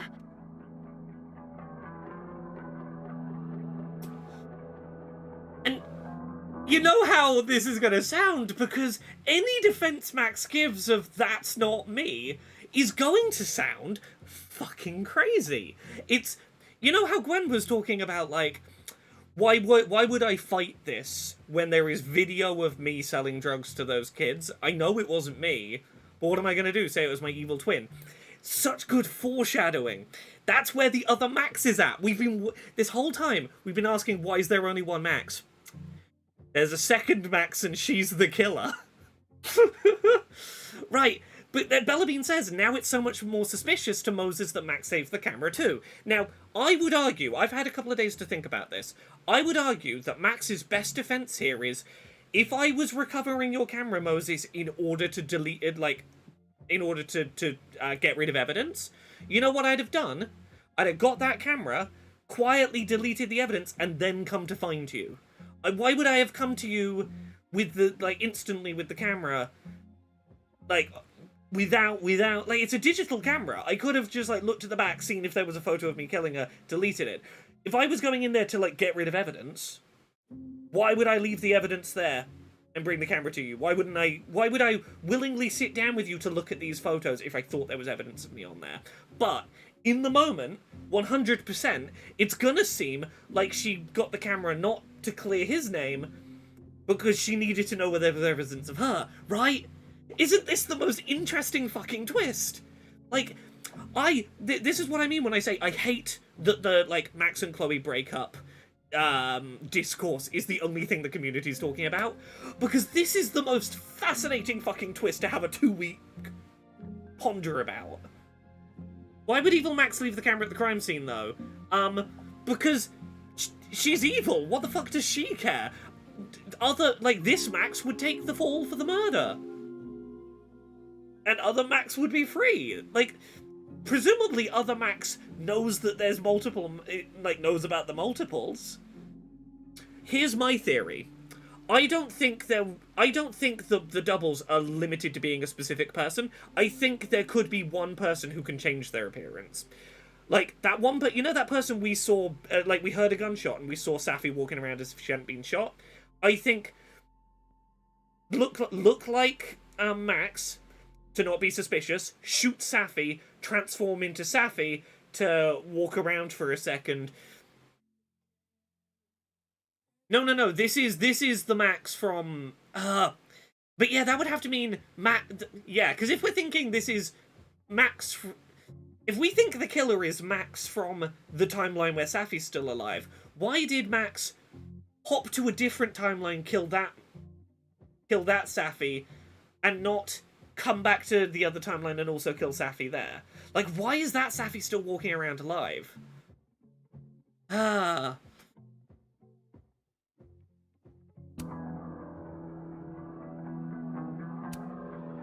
What? No. Anyway, yeah. Of course not. So that...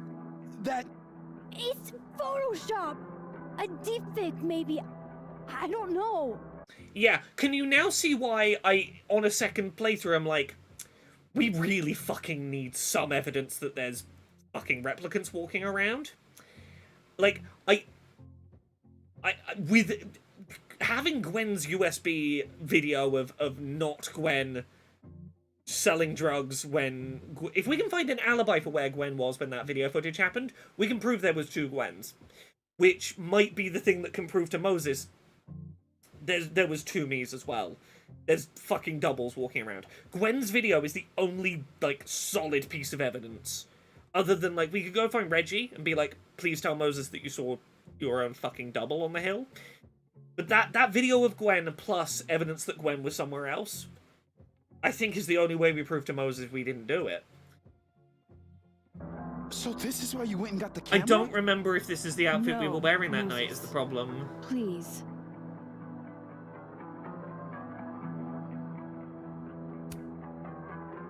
This is me you're talking about. Me. There's a lot I don't know about you. But you know I wouldn't do something like that. I could never. But yeah, that's the thing, is the killer presumably gonna try and kill me now because I know too much. You stay the fuck away from me. Yeah, how are we even going to explain to him about the doubles thing? Like, can we trust him not to go report us instantly? Like, thankfully, Moses doesn't have a copy of this. He stormed out of this room and didn't take this with him. We thankfully have the only evidence that we killed Safi. Also, we appear to be crying. Max appears to be crying. Yeah, I don't think this is the outfit we were wearing.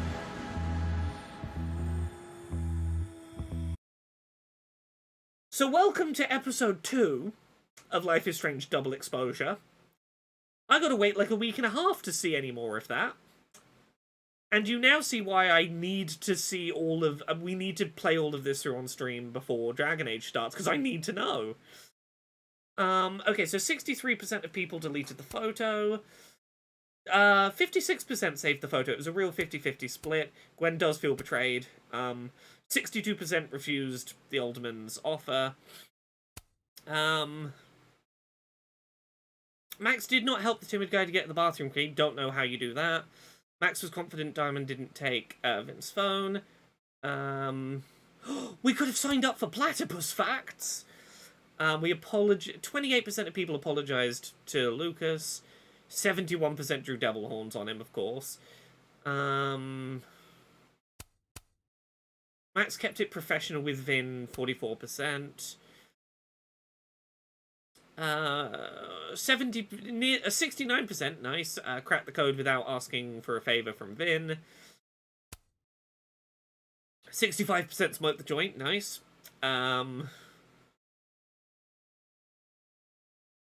Okay, most people didn't tell Loretta what Reggie saw up on the hill.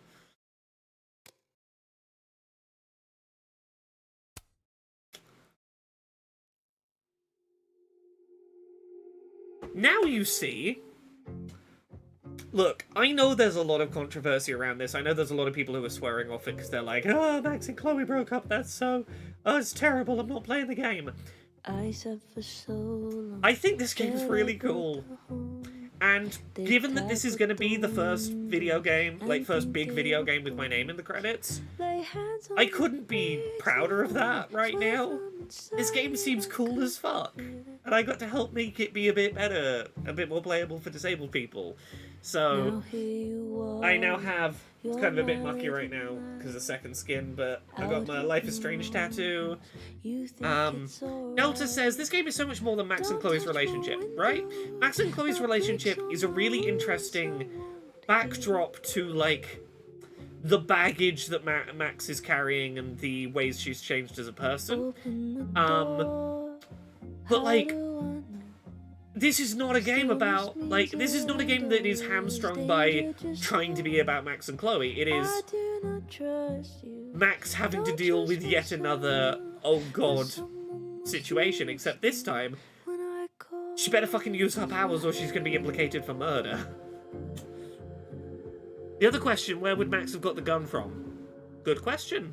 Good question. Where did other Max get the gun from? It's a really good hook. Episode 1 is getting you invested in the characters. Episode 2 is start investigating the murder and then realize, oh, all these suspicious people, nah, forget about that. You're the suspect. You did it. Solve how you did it. Ah. My sheer need to play more of this. Look, I probably should be well behaved and wait for the remaining, the remaining chapters to come out as and when they're supposed to, before I stream the remaining chapters. I might have to keep an eye on the places that occasionally sell video games a little earlier than they're meant to, because I need to know. I need to know. I need to see through to the end of the thing I worked on. No, I'll be good. I'll behave. I'll be behaved and I'll wait until we're supposed to look at it. What is our future? What if this is our future version doing it to complete the bootstrap paradox? I'm almost tempted to postpone my holiday so I can watch the next chapter with you all. We're probably going to be streaming the next chapter. It comes out on the Tuesday. Let me have a look. Yeah, so where are we at quickly? Tuesday the 29th, the remaining chapters come out. I believe what we're planning, I think the plan is Wednesday the 30th, we're gonna do a really long fucking stream. We're gonna stream the whole rest of the game. It'll probably be a blind playthrough. I probably won't have seen the remaining chapters myself yet, and we will just do them all in one real long stream. There'll be a VOD on YouTube if you want to catch them, but,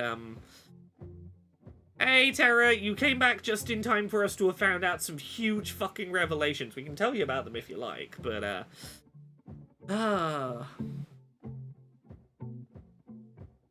That's date night with your squish? Totally understand. I wish there was a better time to do it. Tuesday, I can't really do it on the Tuesday, unless I did, no, because it's Queer and Pleasant Strangers night, so I can't really do it on Tuesday. Wednesday is really my only free day to do it, because Thursday, Dragon Age comes out. Dragon Age comes out on Thursday, and I will definitely be streaming that the second it comes out. But I think it's going to have to be a Wednesday stream. Hey, SamQC. SamQC says, I feel like a lot of the people who are upset don't consider that choosing to not break up with Chloe would either require changing every single aspect of this game if you chose to keep Chloe alive, or completely retcon the choice of letting Chloe die. I mean, I think there is a fair point to be made that you could have Max and Chloe are still in a relationship, but Chloe's touring with a band right now, and Max is doing this residency, and they're trying to make long distance work, and it's like, well, we'll try it, we'll see if it holds up. You know, it could have, it didn't have to necessarily impact anything necessarily. You'd have had to explain why Max isn't constantly like calling Chloe to talk about this. You know, there's way. I think you probably could have found a way to do that regard, but I think I've said this before.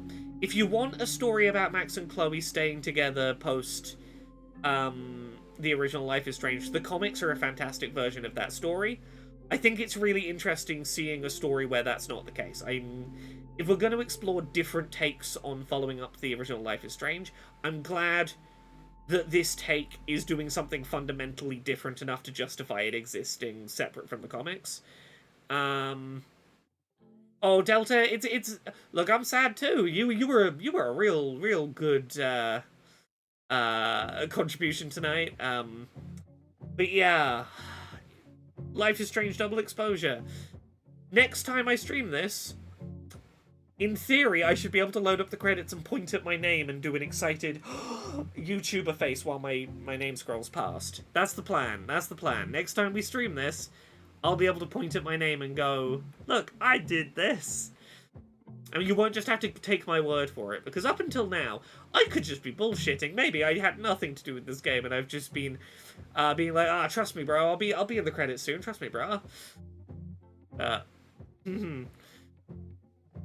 guess we'll have to see if the finale of this game justifies cutting Chloe out of it completely. I mean, I'll say this. I'm not convinced that...